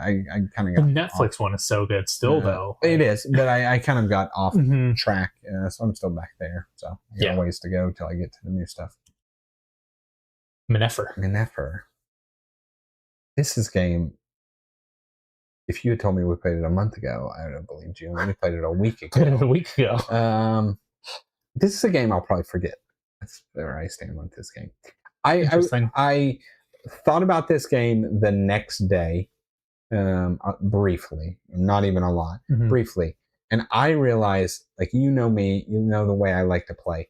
I like big, sweet moves, right? And I like games where maybe I build 20 micro moves to make a big sweet move, or I just like to do something cool. This game is not something cool. This game is simple moves from move 1 to move 20 or whatever it is.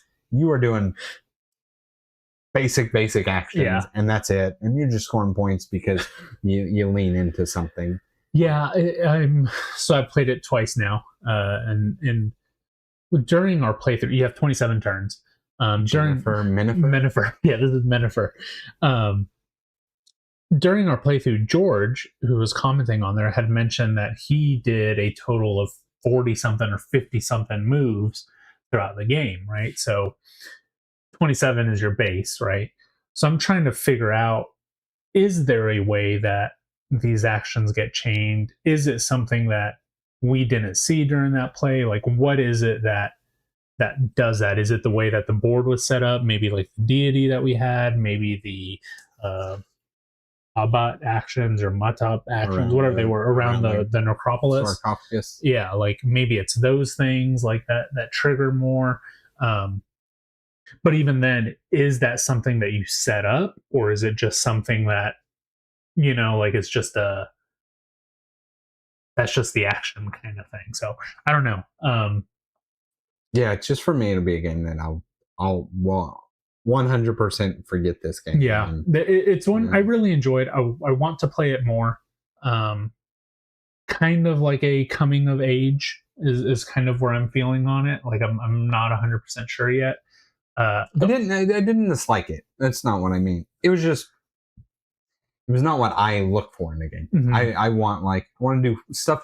I want to have fun, right? Like when I play games, I want to do what I consider as fun things. This wasn't me doing fun things. This was me just like, I'm going to do this and I'm going to put out a sphinx. Yeah. I'm going to do this. I'm going to walk one step up this track and it's going to give me, and that's how I felt with it. Like, I was just doing the very bare bones basic actions. And don't get me wrong, I think I'm not at all saying it's a light game. I don't know what weight this is, but it's probably like, I don't know, 3.5, 3.7, somewhere in that range, right? But it's not like what the crunch I personally want in a game. Yeah, the crunch in this game comes from figuring out what actions you're going to do based on the based board. Off what the board setup is, right? Yeah. Like so the sarcophaguses have this around them, okay? The building things have this, the contracts have this.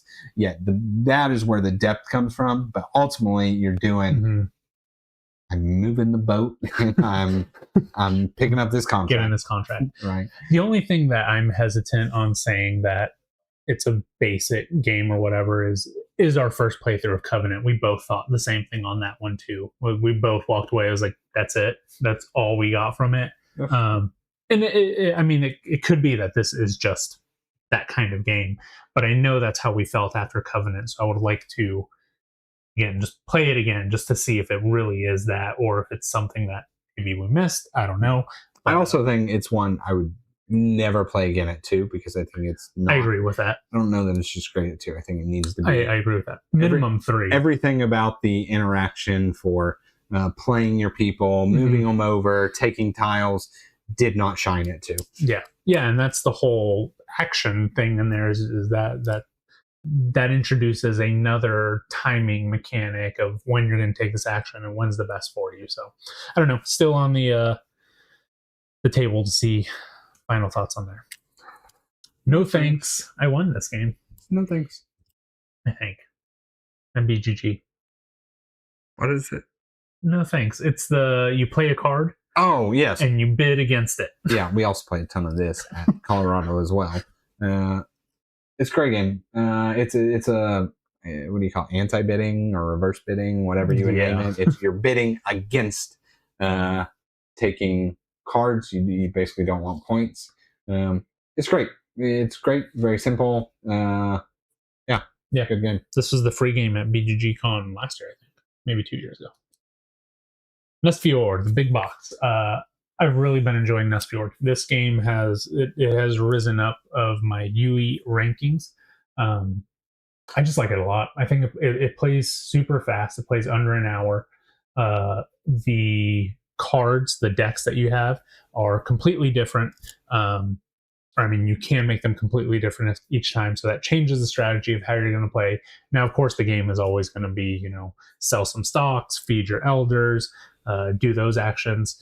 But the game changes based on what buildings you're going to build, based on what A, B, and C buildings, so the C being the big ones at the end game scoring. I was able to teach this one to Kirsten very easily. She very much enjoyed it. So it's just another game that I have that I know she's going to want to play, that I don't have to teach her over and over and over, because it's one that if you know how to play it, you know how to play it. So it's really good. I really liked it. The solo is great. There's, I believe, a unofficial like campaign for the game that you can play through it. But just having the different things. Also on BGG, they do like a monthly use Challenge. These cards kinds of thing. So that's cool too. But it's just a great game. I really like it. I just looked. We played this 4 years ago. Really? Yeah. Wow. That's crazy. Because I don't really, like, I could picture the game, and that's about it. But I remember liking it from my playthrough. But yeah, it's I a do good not game. remember much past that, and I guess that's why. It's really good. 4 years. Hey, Ian, were you at the market? Yeah, we're finally back together, live again. Yeah, it's great. I think you'd really like it. We should do a playthrough of that one. 45 minutes. Operation Barclay took this to Colorado. Massive hit. I first facilitated a game between two of my friends, right? And so I just ran the thing. And they had they were not board game people by any means, but like, look here, this is pretty dang simple. This is poker deduction. Yeah. Anyway, they both had a lot of fun with it, and then me and Joe played against each other. And man, I did such a good job. I was the one doing the deduction. I did such a good job in like my winning the hands and bets and that kind of stuff, and then just got super unlucky and my tile flips. And so Joe was able to defend me off, and I didn't actually get the deduction. But it's two of his lanes that were only had two in them. So you got 5 lanes. You're trying to figure out the two that have the most green. So one has 4 green tiles, and one has 3 green tiles. And then you have 3 lanes that only have 2 green tiles. Of those, 2 of the lanes, the first 2 spots I picked were green. So I'm like, oh, I'm on here. Like, this is the lane. So I obviously went in, like, looking at those over and over, and then they ended up just being red herrings. Yeah, because it's like, had I flipped over 2 red at the beginning, I would have moved on. Anyway, we talked about it, but we had fun, absolutely fun. So I really do like this game. You borrowed my copy, right? The copy that we have? Yes. So you actually used the black coverings? We did. Good. Yeah. We did. Definitely makes the game so much better. Well, yes, but also much more of a pain to play. That I'm like, this might just be worth rebuying to have the right pieces. Because like, the setup is then a pain because you have to like stuff in. Yeah, like everything about, and then it just made it a whole lot more of a pain to play. Unfortunate. But it did make it playable. That's unfortunate. Ian says, when and where were you in Colorado? So we flew into Eagle Vale, but actually drove to Breckenridge. We stayed one night in Silverthorne before my friends they were coming from Denver and meeting us up in the mountains. But ultimately we stayed in Breckenridge. We went to Vale for the GoPro games one of the days. And then where did we go? We actually might have went back to Vale because our friends have a condo-like place that has access to a pool spa thing. So we went there. But that was the first week of June.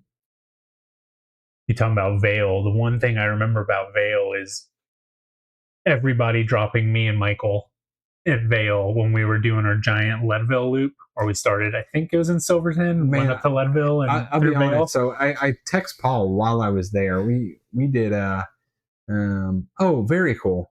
Eagle seemed like a nice, like, small little place. It was honestly pretty sweet. But Paul and I, back when we were in much better shape. Before kids also. We did like 3 years in a row. We went out to Leadville, and did like a training camp. 2 years were in Leadville. 1 year was in Copper Mountain. But anyway, regardless, one of the years we did 100-mile ride where we I think it was the year we started in Copper. Yeah. Went up, to Leadville. Went through Vale, Came all the way around, basically ended up in Vale and went back to Copper. And as I was driving this last year, I was like, holy crap, we biked this. Yeah. And I am not able to bike this shape at all. I just thought about, like, I am not able to bike to Leadville right now, like from Copper. Like, and that was the beginning of our ride.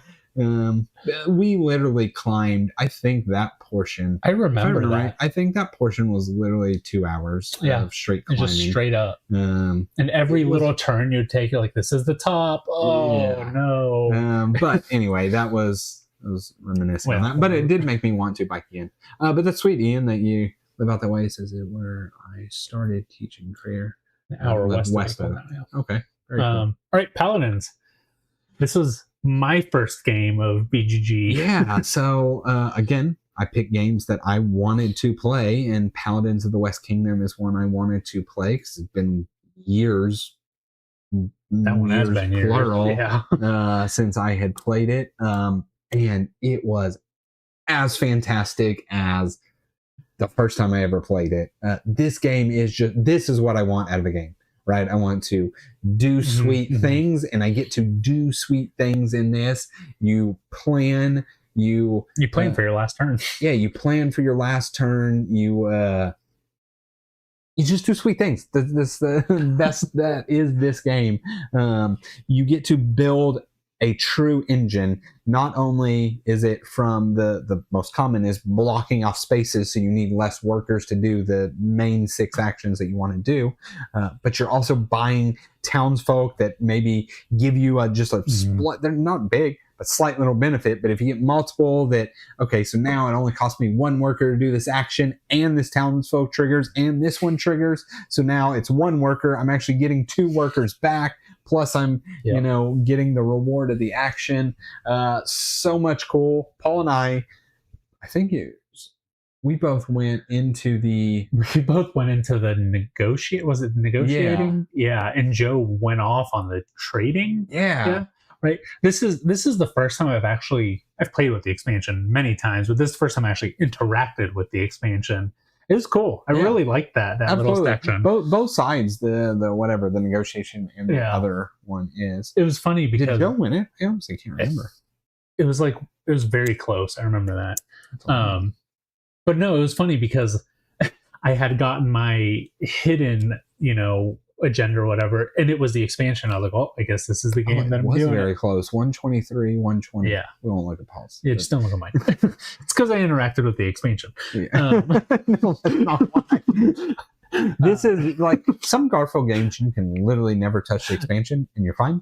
This is not one of those. This is one that if you do not touch the expansion, your score is going to be abysmal. Yeah.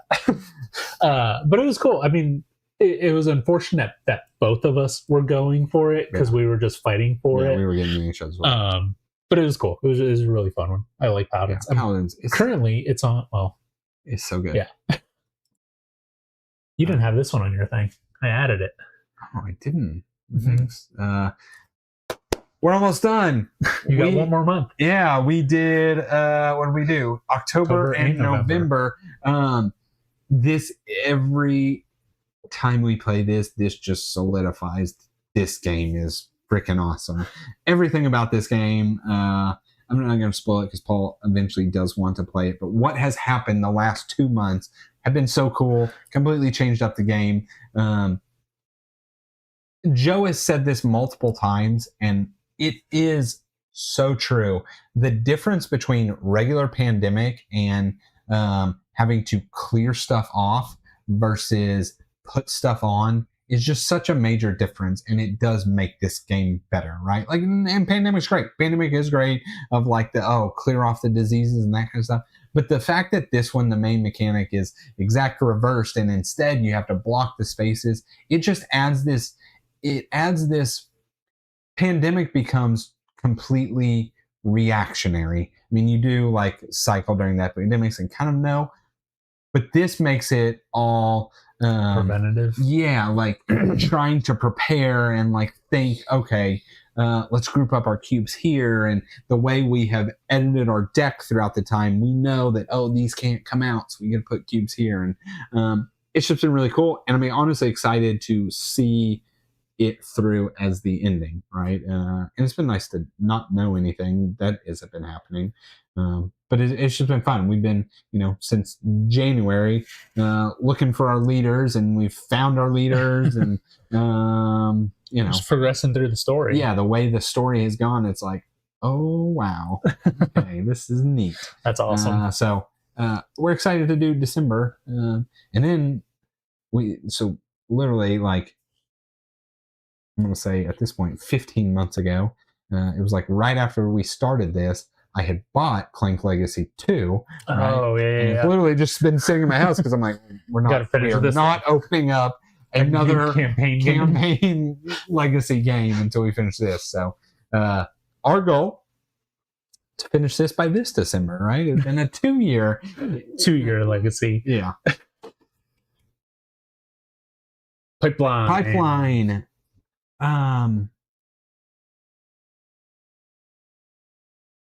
Oh yeah, Pipeline. I remember that. I was trying to think. You really like this one. Pipeline, very cool game. You are building oil pipelines to refine oil through like whatever the first stage is. They are crude oil. That's what it is. From crude oil up to like the best refined premium F1 gas. Yeah, exactly. Jet fuel. And so very cool. Joe got an expansion for it, and I literally cannot tell you what it did. Did not feel like it changed the game. This is a game you don't have to touch the expansion. Yeah, I could not tell you at all what it did. I honestly think it just was minor things. I think it like originally it was just a board. Well, this added like tiles to change the market. So ultimately it's the same game, but like makes variability to the market. I think it might have been able to add something to the upgrades. I'm not really sure. But yeah, sweet game. It was sweet at 2 players. It was sweet at 3 players. Honestly, for me, not much different, which I think means for Joe, he probably only ever played it 2 because the third player doesn't really add anything to it. And it's just cool building out your pipeline. Oh, and in this one, I did do the automation route where so you could build like the automated pipelines that you have to pay your 10 money, but you run it, but you save an action. So I leaned into automation this time, and that was cool. That was fun. The list we just did, the one and done. This one could have definitely been on that for me. Yeah, this one, I had completely forgotten about this game, honestly. It was one of those where I was having a ton of fun till the very end, and I was like, oh, I didn't know it was much fun. I didn't know. No, it's not even that much fun. I didn't realize we were playing 2 completely different games kind of thing. But it's one of those that it can 100% be just heads down. Yeah, I mean, like, so that you do have to think of that way. You did have a lot of fun playing it because you are literally, regardless of what is happening, I did not care what anybody else was doing. Yeah, you're like, I'm going to build that tile to extend my blue pipeline. Yes. And, if you actually use that one, it extends my blue and my silver, right? And it ends up being really. So then, at the end, you're like, oh, well, what did you score? Yeah. What did everybody score? Because you don't, right? Yeah. They're like, I don't know what Joe's doing or what you're doing. And what you guys are doing is not what I'm doing. Slightest going to affect me. Yeah. It's one of those that, like, just seeing it right now, that was the first thing popped in my head. I was like, this could have definitely been on. I see the appeal. I see I see why people enjoy it. Yeah, but it was fun. Yeah. I would play it again with Joe. Primal, game I wouldn't play again with Joe. Joe brought this. This was on your one and done list. Was it? Yeah. Oh, okay. Look, see, solid. I'm on there. It was a fine game. I had fun. I had fun playing. I thought the Nemesis system or whatever the system is, it basically the monster does not take any actions. No actions whatsoever.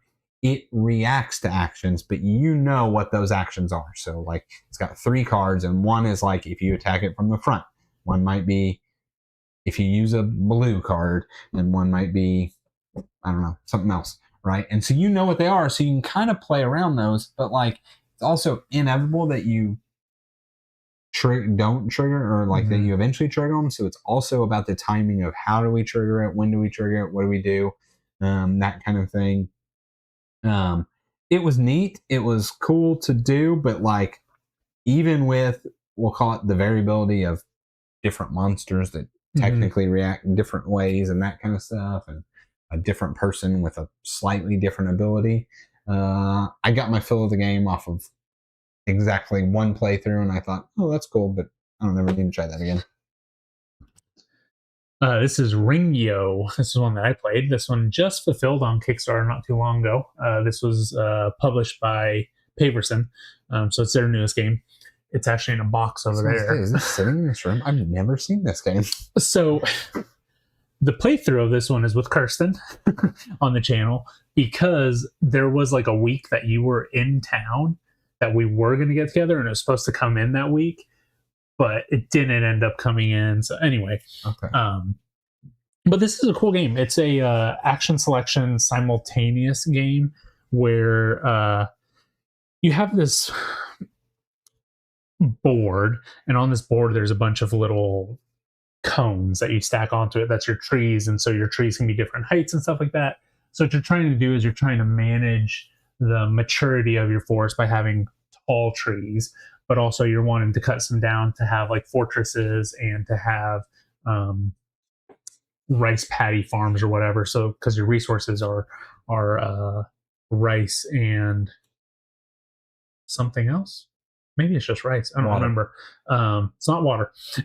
But at the end of every round, it's the weather phase, and what happens then is your entire, not your entire, but parts of your province is going to get rained on.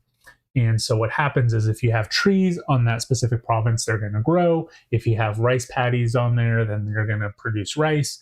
If you don't have anything on there, it's going to flood. And that flood can then trickle down and destroy the rest of your province, kind of thing. So it's like a balance of where you're going to put these things. You're able to look at those weather cards with like insight cards and stuff like that. So you can kind of try to figure out where it's going to be. So you might not have to plant something in there. It's a really cool system because you've got these 4 different workers. And so to do all those actions, your workers, you place them like in a corner where it's touching up to 3 different spaces, and you do different actions in each of those different spaces, kind of thing. So you have your villagers that can only perform 1 action in 1 space. You have your artisans that can do 2 actions in 2 spaces, and then your samurais that can do 3 actions in all 3 different spaces. So it's it sounds way more confusing than what it is. I need to see this board. I'm not doing a great job at explaining it, but it's really cool, just that managing of when to do the actions, where to do the actions, and when to get bigger trees and when to cut down trees. So it's just a bunch of timing stuff. But it's really cool. I really enjoyed it. Yeah, it's Ringo.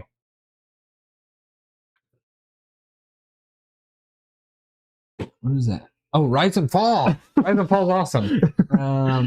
Joe and I played it. I was going to put the back of the box and just do a white box. I would have known that.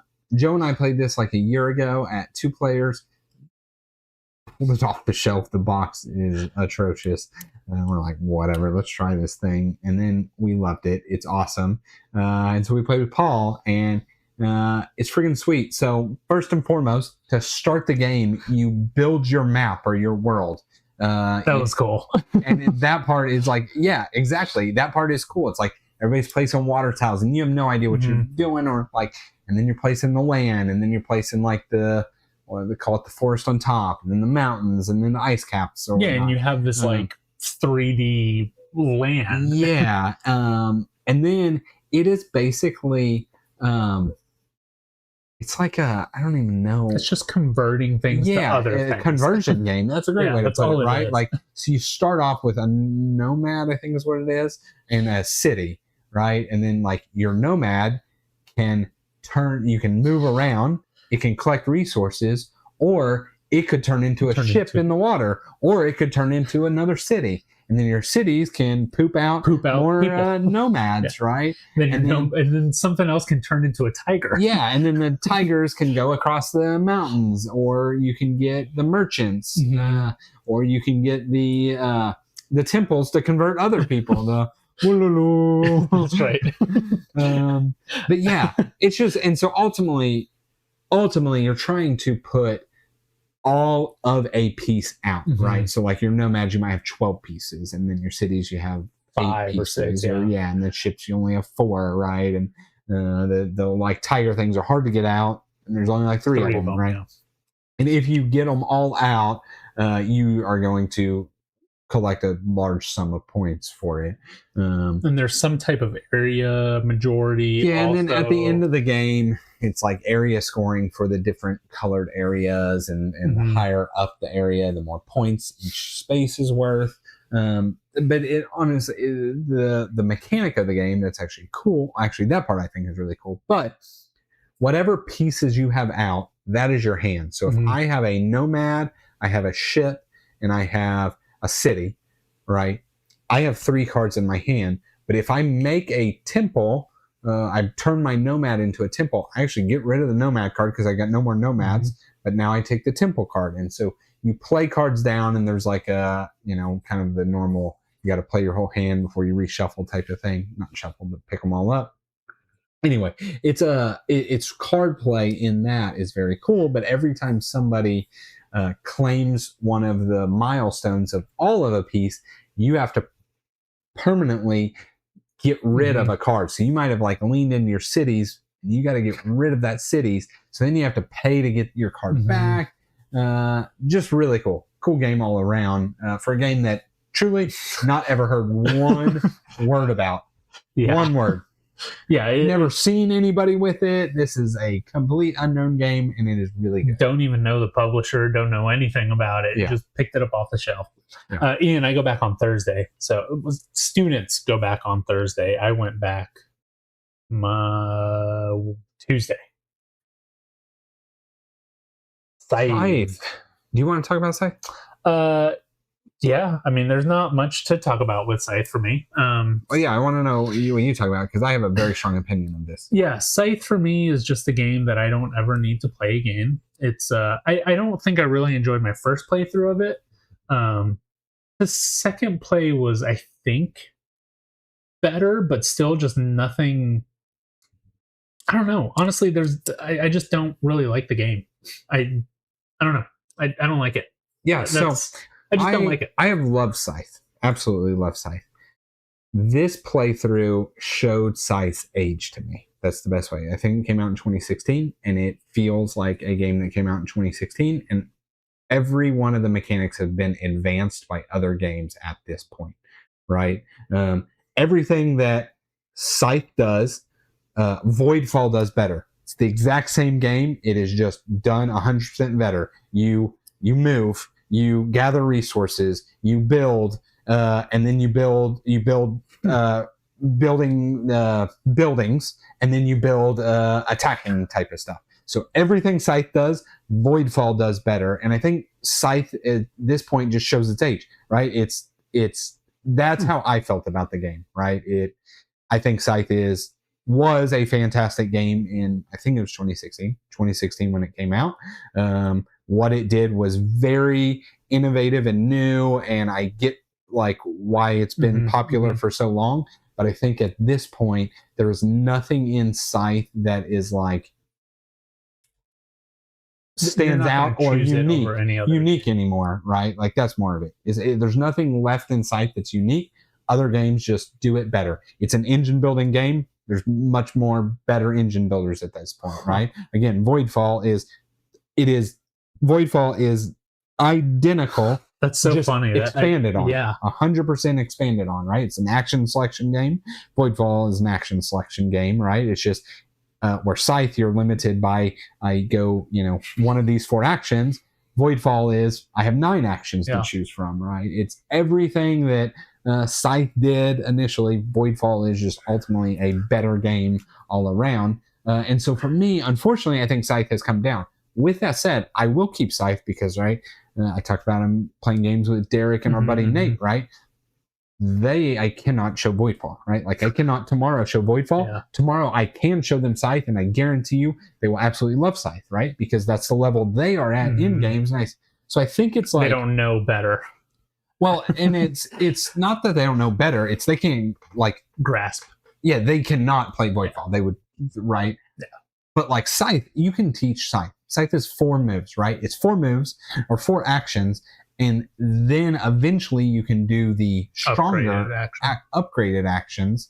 So it's a very easy natural progression, again, to learn, right? You don't have to throw all these rules at a person.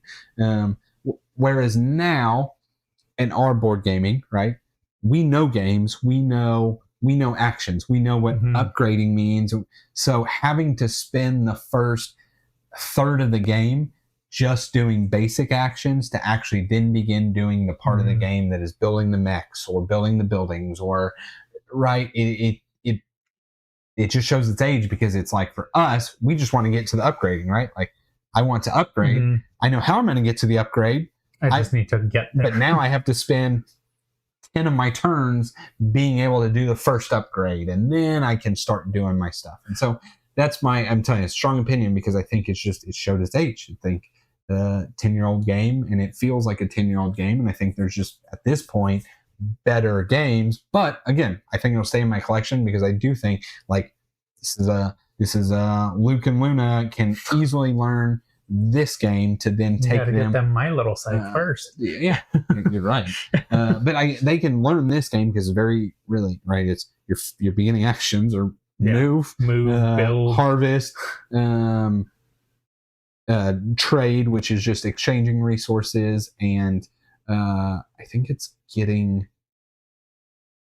power. I think. Can't remember exactly. It's funny you mentioned it is Voidfall. That is 100%. Exactly that game. 100%. John's 100% right. It's way easier to table than Voidfall. Absolutely. But yeah, it is, and I think what I like about Scythe, you mentioned it. Scythe, I have never felt like I've played the game to where my engine is built. Like I've never gotten to that point. Yeah. Whereas you and Joe have 4 or 5 of your stars, and I've got 2. Yeah. Right. So I've never gotten to that point where I've been able to take advantage of that. With Voidfall, there isn't that beginning kind of like you are building up your stuff. Yeah, it's only 3 rounds. So like 1 Voidfall, typically, because you got a faction, it pivots you into something beginning, and you have the foundation. This you have no foundation. This you have 2 workers on the map, and you have to build. So I think that's probably. I guess that's really been my issue with Scythe. Is it's just like I can't ever get it started. Yeah, like I just can't figure it out. And this game is 100%. It is an engine builder, and that's what I gotta tell people. This is an engine builder, and you need to spend your first couple turns building an engine, because that's all this game is build an engine and then run it. Whereas, absolutely, Voidfall, again, though, that's because we are, I don't know the best term, more mature gamers. So we can be given a foundation of an engine, and we can then take it. And so that was just, I guess, my thing, right? The beginning of this game of Scythe was just I don't know, slog might be the term, right? Slog, because I knew, like, this is ultimately what I want to do. You knew what you needed to do. You just had to get there. Yeah, I have to spend 10 turns moving my people around and doing this to actually build the engine. It's the same thing with Terraforming Mars, space agencies. It's like just get me here. Absolutely. And then let me play the game. Yeah, and like SETI, cutting out a round, right, is necessary to, right? Which might be next. SETI for Derek and Nate, right? Like I probably wouldn't do that. Like they need 1 round to, it's the coming of age, right? You need 1 round of like roll the dice. You're just doing that and getting your resources or whatnot. But to people in the hobby, we know game mechanics, right? Like once you know game mechanics, and like, yeah, let me just do the part of the game I want to do. So anyway, I think Scythe is I think it's aged out, but I don't know. It's probably going to be on the top 100 forever because for sure. That's a lot of people's favorite game. Yeah, for sure. And like again, I'll introduce that to Derek and Nate, and I guarantee you they'll say this is the best game I've ever played, and they won't be wrong. Yeah. They will 100% be right, and that will have been the best game that they have ever played. Ian, I've heard you talk about My Little Scythe quite a bit for your board game club. You know, I might have to get that. You know what? We should get that for Lola and Luna and us. Well, I think that'd be good. Luna's a bit too young. Luna's a bit too young, but I have 3 round teach that every kid is on there after. Okay. Yeah, so he's talked about it. I've heard him talk about it where he teaches all the kids the move action and then the whatever, all of them. And it's like, okay, now we're all going to do this. We're all going to get this resource. Now we're all going to get this. Everybody harvest right now. Everybody harvest. And he's like, okay, now we're all here. Now you choose your actions and do what you need to do, right? Yeah. So again, it's that, let me teach you the game and then go from there. Secret Societies is a banger. It is that. This game might be my number 1 2026 so far. Legitimately. This game, very good. And I actually did take this game to Galveston because I thought this is a game that I also think is well-rounded. I think that a newer board gamer can learn and play this game. They may not win and they may not like. It has a ton of upgradable parts on like the bottom half of the board that I could see that getting a little bit confusing, but if you read it, you figure it out. It's just a lot of information. It is, but like I think I could teach Derek and like, hey, just pick one of them. Yeah, that's true. Just pick. You're not like do all you can afford 6. Pick one that's 6. And then now you have that ability, right? You don't need to read all 12 and analyze, okay, I'm going to do this. I mean, ultimately, when we play, we're going to do that. But for them, like, just read one, and now you have that ability, right? So now you have your same game, you got one extra ability, right? And so, but yes, this game is complete banger. It is a Euro bidding game, right? And that is like the best definition of it, and it is done so fantastically. I am all for. Look here, I'll be the first to tell you, right, that Garfield has put out some games that I have not cared for, but I am all for them constantly trying and innovating into different types of games, right? And some are going to be hits, some are going to be misses, some are going to be hits for me and misses for others, right? Or vice versa. But this is one that it was like, all right, it's a bidding game that is like dang near dang near the lowest of the low when it comes to like something I am ever wanting to play. And this was, they just knocked it out of the park. The bidding was actually fun and tight and like meaningful. And then as we talked about, you began unlocking asymmetric abilities or more money, right? More money just means I can just outbid you. I don't care what ability you got. I'll just outbid you. Or I got this sweet little ability that lets me move my bid. Look at this, do that, copy this. And all the factions are just so perfect. Yeah, like so the aliens not just buying countries, but buying other planets. And then the... and they all play with the... like... they interact? Yeah, like the aliens, right? Like, it'd be easy to make one that like, oh, it's these aliens and they had planets and the aliens want to buy planets, right? But like they make it where like everybody wants to buy a planet. Everybody can buy it. Yeah. And so like the aliens can go this route of like, I want other people to buy my planet because it gives me money. Yeah, because it gives me money. Or no, I really want to buy that planet because I get benefits, right? We played this game. Look here, BGG. This never happens. We never repeat a game ever, right? We play a game and then it's gone. That's it, right? Yeah, and maybe we bring it back 2 years later. All 3 of us wanted to play this game again, and we did the very next day, and that never happened. So we got to play 3 factions and then another 3 factions. And truthfully, I'll bring this in, and I will play it again. Yeah, this game was just done so well. Yeah, it was so well. Again, it's going back to the factions. Like I had the vampires, and unfortunately for you, but I kept charming you. Like that was just the person that had to charm, right? Me. And it was just one of those things where it was like, sorry, but this is my ability, and I'm just leaning into it.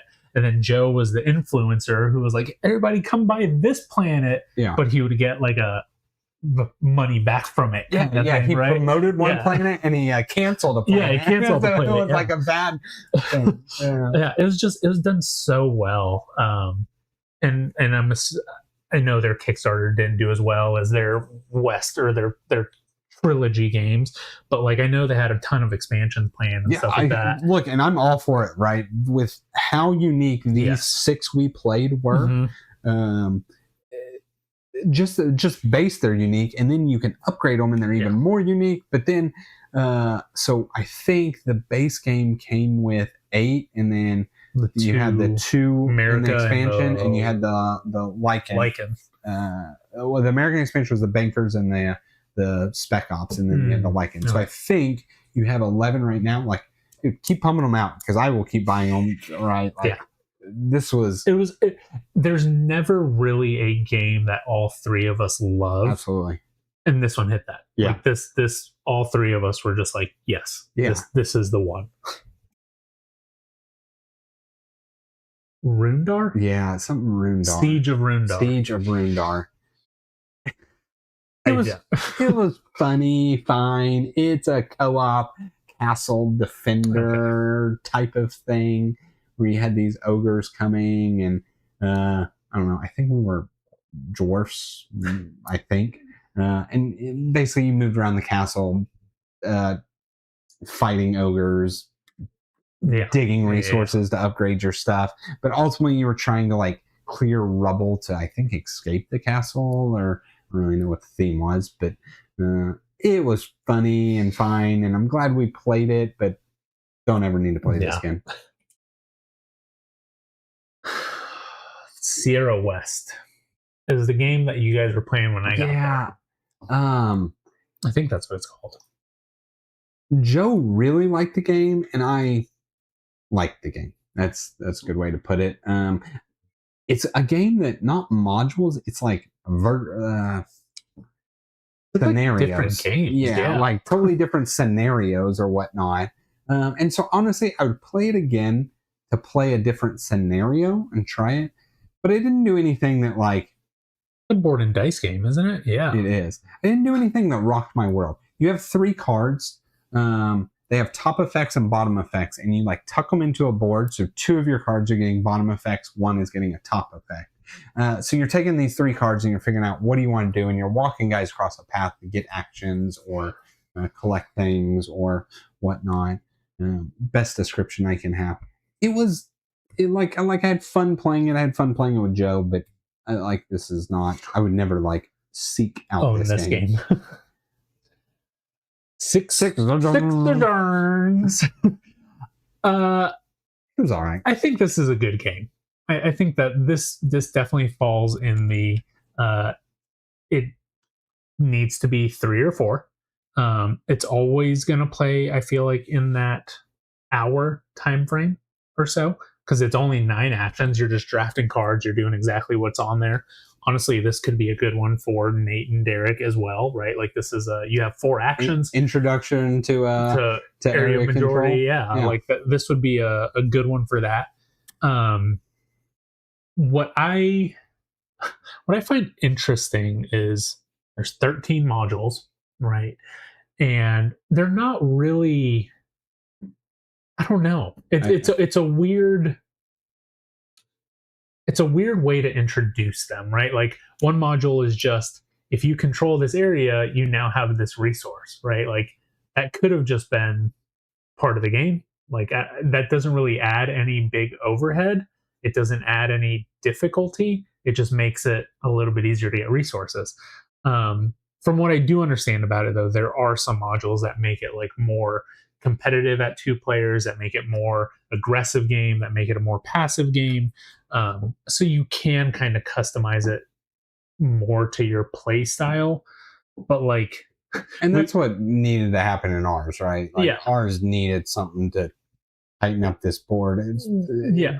This was the definition, like, area majority should not be played at 2 players. Like, we just both did our own thing. And it did not matter one bit. So you definitely needed something in there to tighten up the board, make it more aggressive. Yeah, like do something to go in. Yeah, because there was 0 reason to like ever stack people in an area, because it was like, well, I'm not going in there. Devin's already in there. Yeah, it's like Paul's over in that space. Complete waste of my time to drive him out. Let me just go to a different space. Well, and even then, like on my last turn, I had my castle, and I was just like, I don't really need to put this anywhere. I'm not taking. That was what I thought. I was like, I'm not taking it regardless of where he puts that thing. And so that was the thing. I was him to take a space. That was on my last turn. I was like, you have to put this on a spot that you're winning.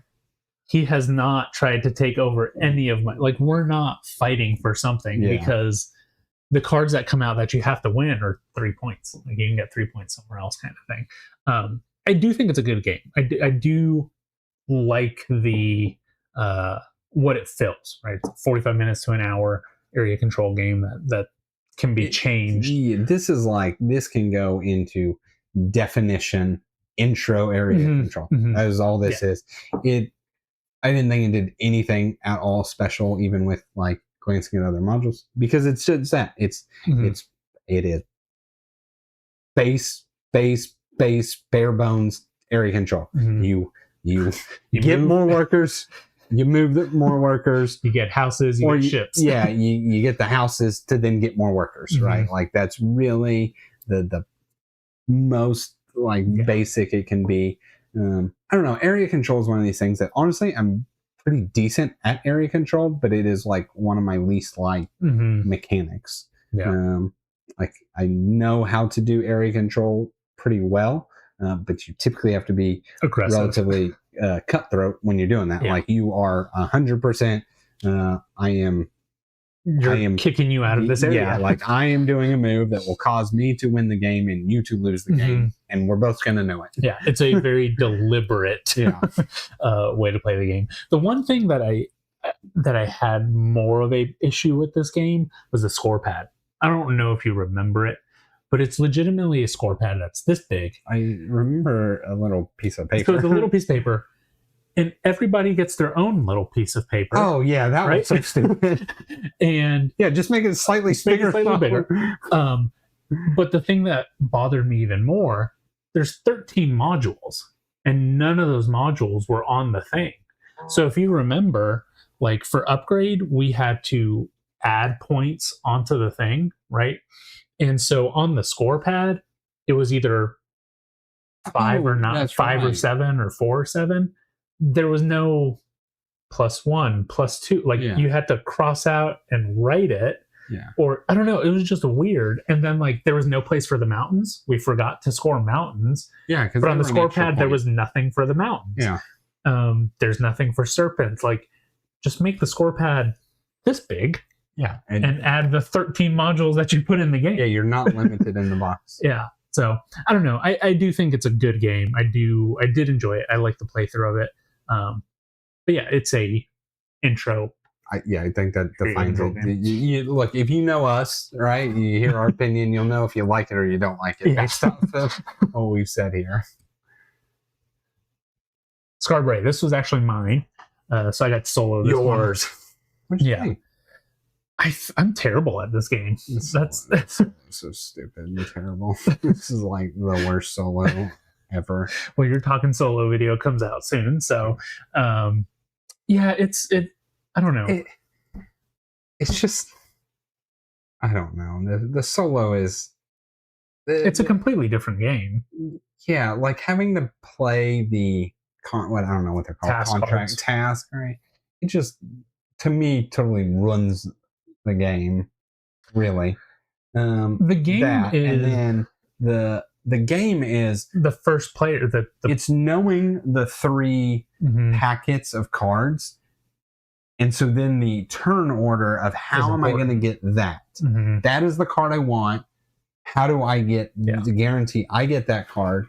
And in the solo, you just flip 4 over. Yeah, like it does a decent draft for what it can, but but there's no planning for during the third turn of this round, this is what I want. Like, it's just these are my options, which I think there's a task card in there, or like a final one that's like, have 7 of the same. Yeah, like, right? Like, you can't, that could not happen. You can't plan for that. Like, that's that's just not going to happen. Or like, I had one of my recent play, the last 2 cards were there was the utensils, right? It was like,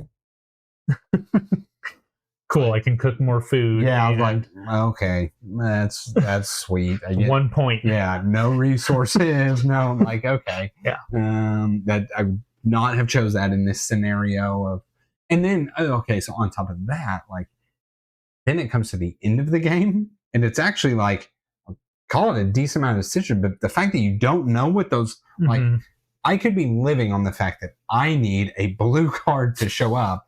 So if a blue card's not going to show up, I'm going to have to spend my entire round planning to feed, right? But if a blue card shows up, I'm good. I'm rich, and like, that's like, there's just that.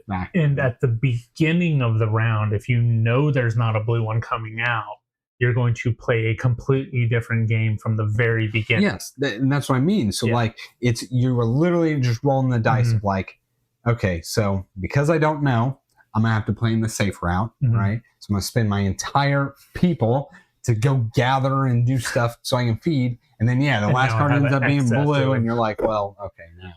Now I'm going to produce all this poop.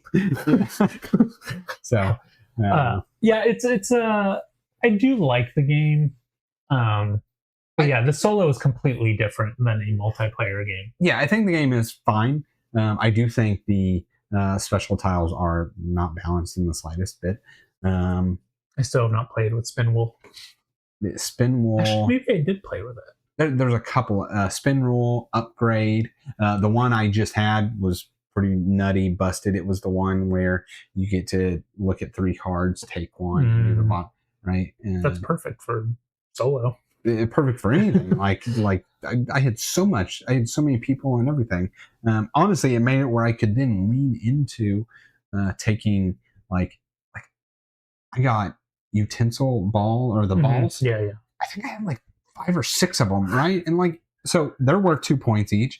And when you place that, I'm getting 6 points worth of knives, right? Like, it didn't matter that I was way over here on the because the knives are points on their own. Each knife is worth a point, right? Like, anyway, some of them are not. I've played a couple of them that, like, I don't think the boar is super strong. To have to spin an action to go get food, to then have to cook the boar. Have to cook it, yeah. I don't know. There's a couple of them that I think are relatively weak. SETI, space agencies. This improved SETI tenfold. Absolutely. This is and I like essential expansion. We've talked about essential ones before. This is definitely an essential one. It does not shorten the game time-wise. At least not for us. Yeah, I mean, we're thinky players. But it does shorten. You're only playing the 3 rounds instead of the 4. But it makes you feel so much more productive throughout the game. Like, maybe it's not. Maybe in reality it's not doing that. But it just makes it feel so much better. Like, it's a weird... It's like you have some minor ability, right? Yeah. Your ability is not like...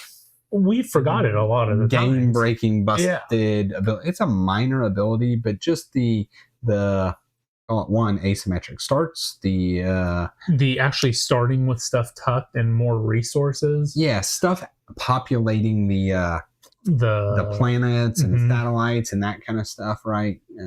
There's just a lot of things that it did right, that it definitely just amplified this game. And then on top of that, right, adding new monsters or aliens factions is always a good thing. The alien we got was interesting too. We got the translating one, right? So you had all the different symbols, and then we got to choose like where it goes or whatever. Yeah. I don't know. You did interact with it. You did the set collection with it on that one. Yeah, that one was interesting. It was a different kind of one on there. I don't know. I really liked the space agencies.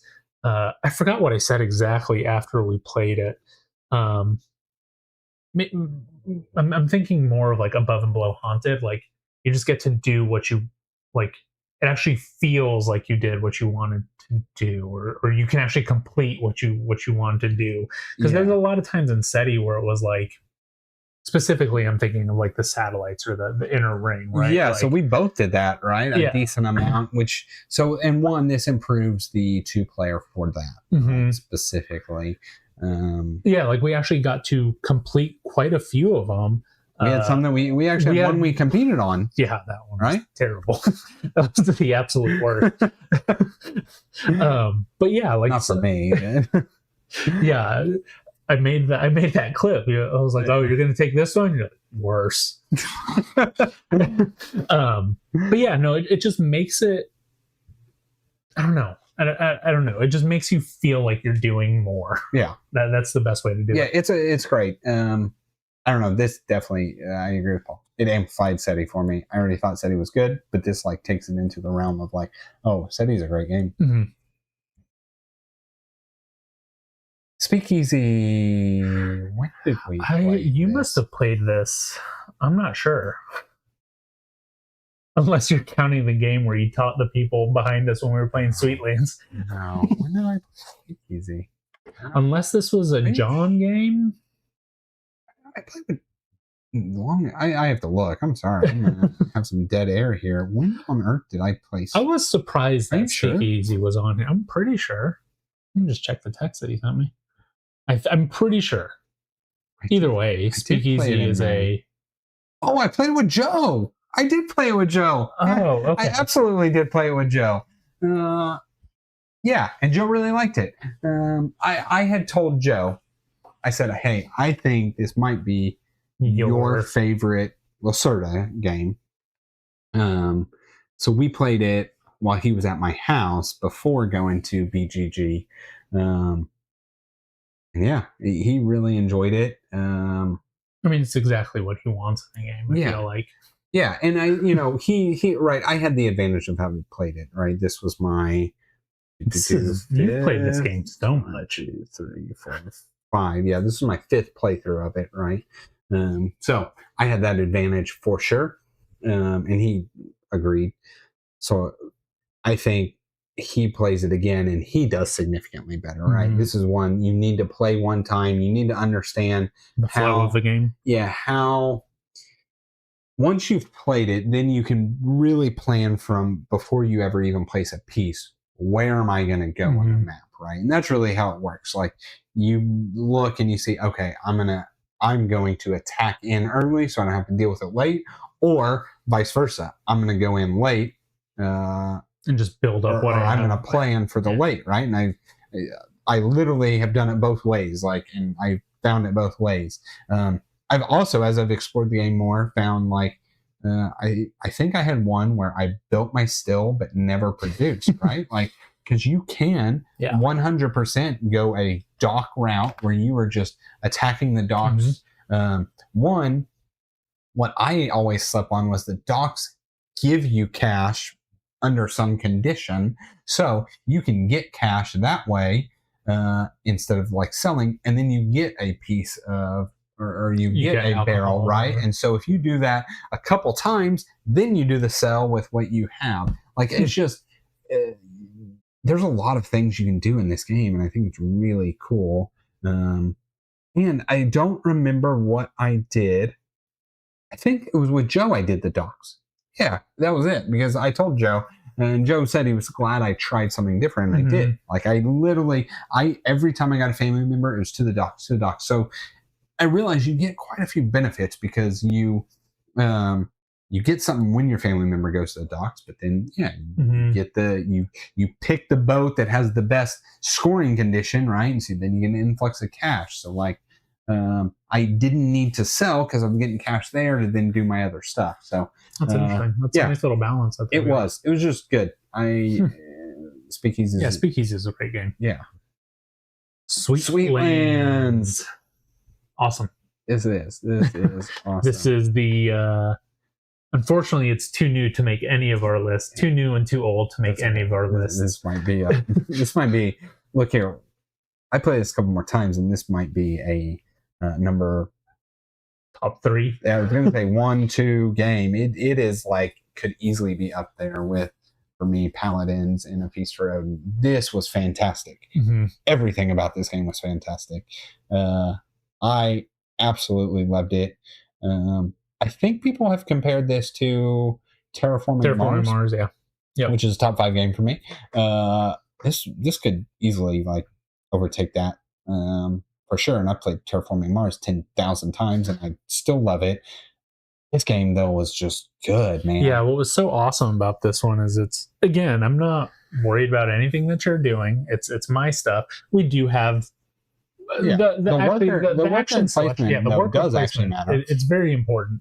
And I realized pretty late that when you're going to get the extra piece, that is a very, very good spot, because you're only spending one I'm guaranteed spending one to do something. But no, it's just so good. It's got that building out of your planet, building out of whatever your territory is. Sweet land. But even that, it's like, even though you're putting it on there, you don't get anything until you build a road on there, right? And then you get even more when you build the building on there. And there's just so many different avenues. I was going down the graham cracker bunnies, and you were doing, I don't even remember what you were doing. I did a lot of production of, I think it was the green color. Yeah, you're doing a lot of green, yeah. But like, we just played 2 completely different games, and we just, I don't know, it was great. It was so much fun. I know one of the biggest issues that I have with a lot of games is, I'm thinking like Ark Nova specifically, like just a giant stack of cards, right? And there is a giant stack of cards here. But what's great about these cards is those are what you have to play actions with. You have to discard them. They're used for like everything. It's everything, right? Like those cards are your actions. So if you are drawing boo-boo cards, it doesn't matter. This is going to be an action, right? Yeah. You only have to play the ones that are good for you, and there's some that are very good. Like it was just a cool balance of how to do that massive deck of cards, but make it important still. Like that was really cool. I liked it. Yeah, I bought it after playing it, and I've only done that with the games I love, right? The Teotihuacans or a handful Barrages, Barrages. So yeah, absolutely cannot wait to play this one again. Yeah, I definitely want to. Honestly, I'd play it again in November at BGG again, because this was just, it was a fantastic game. Yeah, super good. Tag team. This was a card battler. It was a fine card battler. I can only hardly remember it. You had 2 characters. You're pre-programming your actions. Your deck is what it is. Yeah, it was okay. It was okay. Not the best. That's the best. I've played it on BGA. It's terrible on BGA because it's pre-programming stuff, right? Yeah. So literally what I would do is I would get my stuff, you would click a couple buttons, and then I had no idea what it would do because it's all pre-programmed. So I would log back in later and be like, you won. I'm like, okay. Don't know what I did. Oh. Tawatensuyu. This is a game that, talk about way earlier, Board and Dice making solos. Terrible solos. Not terrible solos. No, good solos, but yeah, hard to run, difficult solos. I tried playing this for my first playthrough, solo, which has its own set of rules. Not only its own set of rules, been updated twice, updated once with the base game, and then completely revamped with the expansion. And yeah, so all of that said, I was like, I wanted to play this game. It is a symbol overload game, but I'm like, man, I want to play it. So I brought it. Yeah, I brought it because I wanted to play it. Yes. Yeah, we got the chance to play it, and I think this was a hit across the table. Yeah, everybody absolutely loved it. Yeah, we were we got to play it at 4 players also, and yeah, it was just you and Mike had played it before, Joe and I had not. Yeah. You guys were able to teach the game pretty quickly. Yeah. Very symbol heavy, like he's mentioned. Very symbol heavy. Makes sense once you understand what you're doing. But we played it, I want to say it was under 90 minutes. Yeah. For a first playthrough of a Euro. 4 players. Relatively tight scoring from what I remember. I think everybody was within like 10 or something like that. It was good. And I think we all walked away like, oh, that was neat. And we would like, all of us were like, oh, we would play better, right? Yeah. It was a first playthrough, and I was like, oh, I get the game now. It was cool. Really, but it was just so shocking to me that it was 90 minutes. Like it was just 90 minutes for a 4-player Euro. Yeah, right. Like it was just a good game, and it's not one that tons of people talk. It's not Teotihuacan, which would probably be next, but like it was just good. It was really good. But it sucks compared to Teotihuacan because Teotihuacan is awesome. So last week... We played this last week, yeah.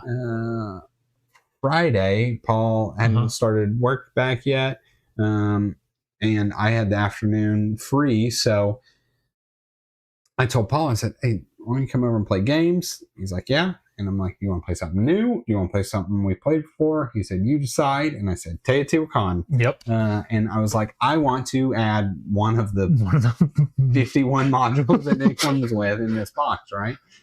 So, truthfully, didn't really like go into it planning to do this, but I like opened it up, read module 1. I'm like, yep, we can implement that. And read module 2. I'm like, yep, we can implement that. And read module 3. I'm like, yep, we can implement that. And then stopped. Did not even read what module 4 was.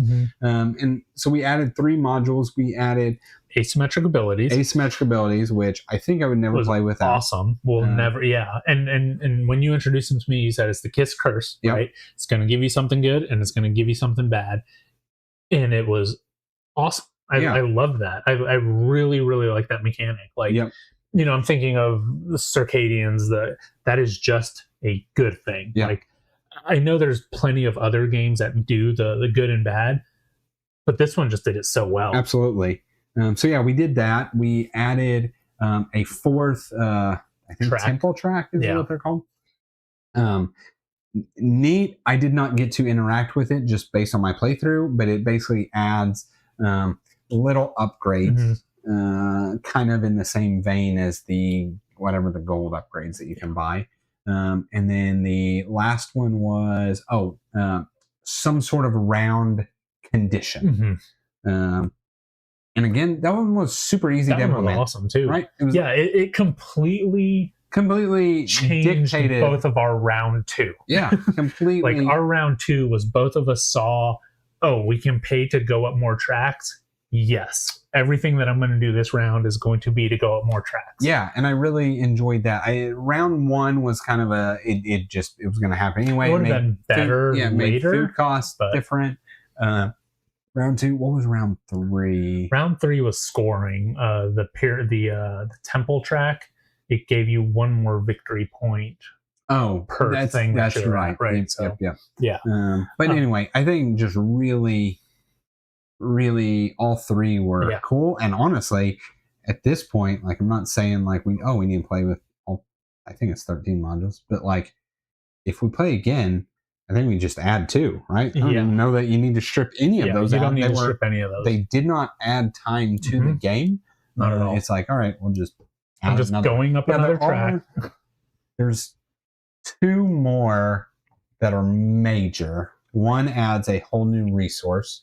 And one adds a whole new board with, I don't even really know exactly. Like movement or something. Yeah, it's something about every time you do it, the warriors move, and then you eventually like settle, and wherever you settle, you get some ability or something like that, or benefit.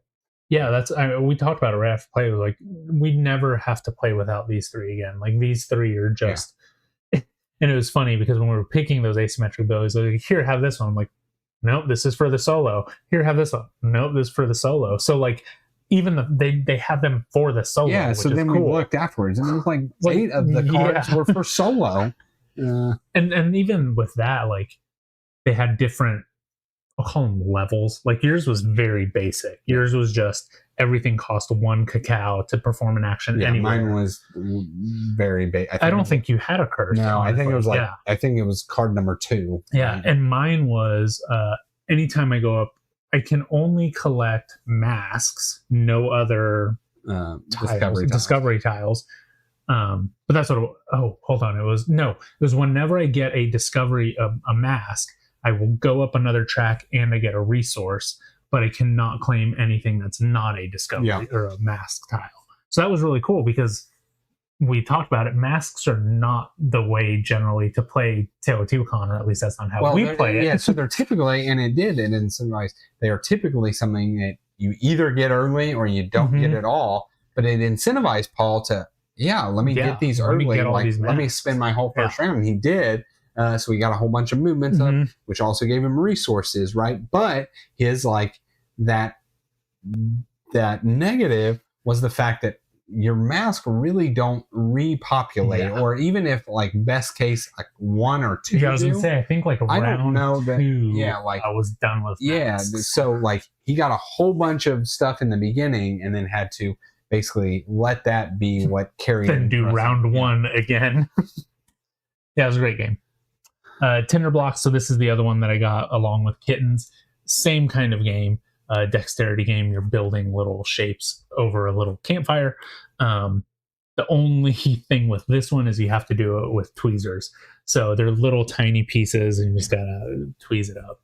But it was fun. It was a dumb little game that the kids could play together. Yeah. Again, overpaid for it, but here it is. Veiled Fate. Hopefully John, hopefully you're still here. It was kind of like a last minute trip that I ended up taking up to, well, it was last minute. I had to go do something up in St. Louis. And so I had hit the guys up and they threw out Veiled Fate and another one. And I didn't know anything about either one going into it. And so I slightly read about both of them, and Veiled Fate's description is something like, is this the hidden role game? Yeah, it's like... Yeah. Anyway, I don't remember. The description was enough to intrigue me, right? And I'm like, it seemed like a simple game, I'm going to call it. And I'm like, yeah, let's do Veiled Fate, right? And so, look, that game group's awesome because everybody learns the rules ahead of time. So we don't really... That's awesome. Right? We just kind of know. We kind of will touch over a couple things if you may ask questions or whatnot. But anyway, we added... So Paul, I think, or Lance, one of them had been like, hey, I think we should add a couple of these expansions in there. John was like, I don't think so. And one of them was like, I think it would make it better. And so we did. And I definitely think it did make it better. But one of the expansions in particular, it changes it from having a potential runaway leader problem to having this super tension in the game. So basically... how it works, there are I think it's 9 different colored characters. You want one of those to win the game, but everybody can do anything with any of them. Right? Does that make sense? Yeah, kind of like Camel Cup. Yeah, it's kind of like Camel Cup. So you're basically doing these, I don't know what they're called, quests or missions or whatnot, and you put them on either side, and then you do some secret bidding, and depending on what space you're on, there's a white side and a black side. So if you're on the white side wins, it's this negative benefit for you, and if the black side wins, it's positive benefit for you. And so you might want to put have a good night. You might want the black side wins, so you put a black card to do it. And anyway, but you don't, and once 3 people are in there, you activate the quest or whatnot and then see who won it.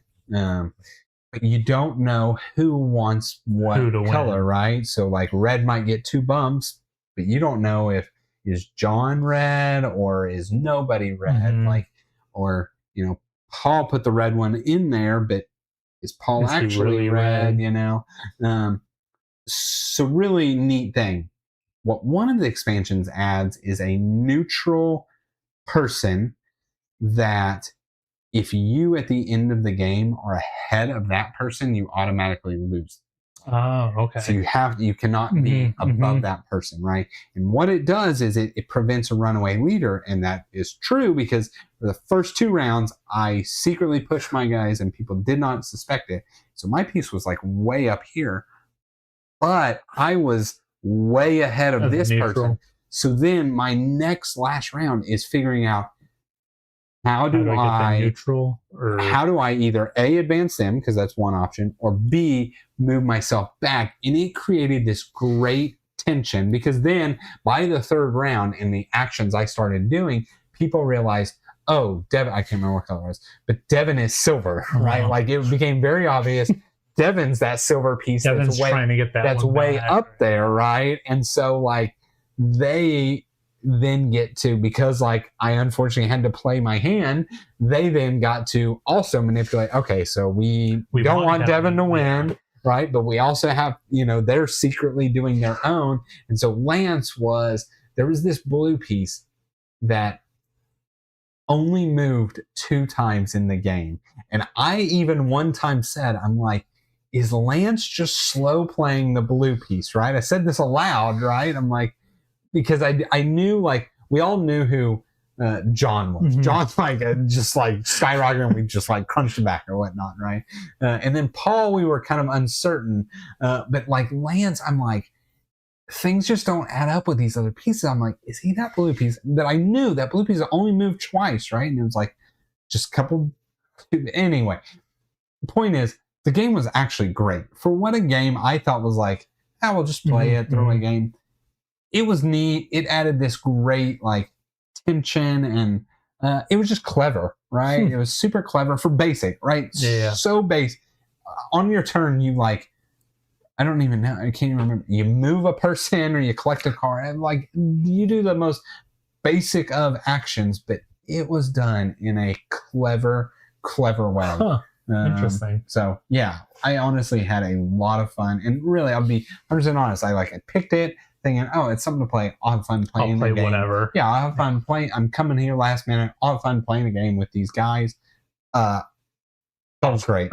Absolutely great. So this is actually produced IV Game Studios. They're the ones that made 10 down there. They're the ones that make all the like overproduced games. Yeah, they made the Fractured Skies and all of those ones. So I've heard really great things about this. Yeah, it was. I'm telling you, it was just done phenomenally. Wayfarers. So I got to play Wayfarers. I got to play it solo. One night. It was recently on BGA, and I was just like, oh yeah, okay, now I remember how to play it. So I got it out to the table one day and played it. And it's like you mentioned earlier, the bots are super easy. All the bots. This one is the most simplest, smoothest. Bot super easy to run. Again, if it sees this symbol, it does this. If it's in this position, it takes the 3rd card. If it's this position, it takes the 1st card. And you can kind of see what they're going to go for, so you can kind of plan for your moves ahead of time. It was good. It was fairly close. I was surprised. I've beaten the bot once on BGA, but this one was fairly close. I screwed up at the end because if I went up, I got an inspiration card, and if I went down, I got like another guild thing on there. The 2 guilds. And I was winning all the guilds already, but I didn't have the thing to go up for the inspiration. And I was so upset because I think the inspiration would have given me like a couple whatever other points, but didn't end up making it. But it was good. It was really good.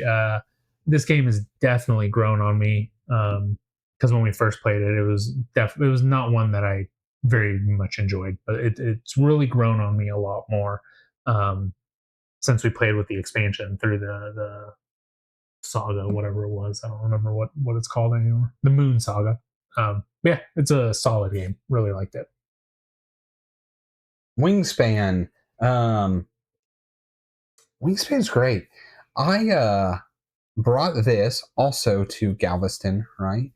And this is, I think, now for me also in that category of like, if I had to pick 3, like I'm going to teach anybody games, it is going to be Dominion for deck building. It is going to be Lords of Waterdeep for worker placement, and then it's going to be Wingspan for kind of your like engine building and drafting or whatever you want to. I guess open drafting is what it's called, not really drafting, but anyway, because everybody look, we play with Hannah, and Hannah is like does not play games, and she understood Wingspan, right? Like, and Wingspan has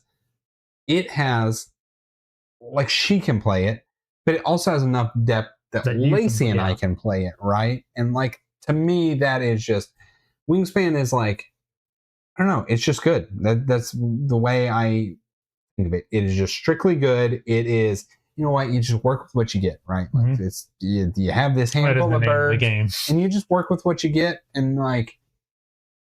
And I don't know. I think it's really good. I did play just base. So, right, we have the like Nectar expansion, which after playing the base, I'm like, Nectar is way superior because it then like, you don't ever have the like bad luck of like, oh, I don't there's get no any rats, resources. right? My cards need rats and there's no rats, right? So I think Nectar does like open the game up, but for me, better. It was actually a funny night because Derek drank way too much and passed out. And then Nate's wife was just tired and didn't want to play. So it was Nate without his wife, and then Hannah without Derek, and then me and Lacey. But yeah, and like we played this in the most social environment, right? Like, I talked to Nate about it. So Nate has owned this game for like a year and a half, never had the chance to play it. And he was happy that we did because he's like, yeah, I'll play this with Mel. And so I talked to Nate, was like, well, you know, the girls were pretty slow, and they were, right? Hannah and Lacey, like, it would be like, let's take a turn, Hannah take a turn. They get into a deep conversation while we're doing our turns, and then we're like keep going. They're like very deep, and we're not. I'm like, okay. Okay. Hey, did you know? Okay. Yeah, all right. Hey, it's your turn, real quick. You know, and that kept happening. So the game was like, I'm gonna say 2 hours long because, like, anyway, I mean, me and Nate were in the conversation too. But and then you're like, this will take you an hour. Yeah, and that's what I told Nate. I said, look, you teach this to Mel. First time might take you an hour, and then after that, it takes you 45 minutes to play. But I don't know. I just really do think, like, I know you're pretty like meh on this game, but like it's definitely grown on me. It's like, yeah, it is a simple game that anybody can play, but has enough depth that like I can still enjoy. Right? Yeah, it's one of those that, I mean, it's grown on me for sure. It's one that I won't say no to, but it's one that I'm not going to go out and look for, just because, again, there's games that I enjoy more. Yeah. Not a bad game whatsoever, but yeah. Wispwood. I wasn't very good at this game. You remember it? Yeah, this game was it's not my. I'm decent actually at tile. You're actually really good at like in spatial awareness. I was not at this one. I did not see the patterns, and I think I need a grid. I think that's really what it is. With a grid, great. Without a grid, I just couldn't figure it out. Spatial awareness for this game. I think Joe won. Yeah, Joe destroyed in this game, actually. Yeah, Joe destroyed us. Joe, like, his spatial awareness without a grid was through the roof. Yeah. Yeah, I think it was during the second round, I realized what he was doing, and I was like, oh, that's so smart. Because he would like just have everything kind of clumped together. So like when it reset, he basically could build the same grid again, where I think you and I had like stuff up here and here, and it was just like, oh, this is I have to work around all of this. Yeah. So it just wasn't for me. That's the best way to put it. All right, I think that's it. Seven Wonders. Let's start again.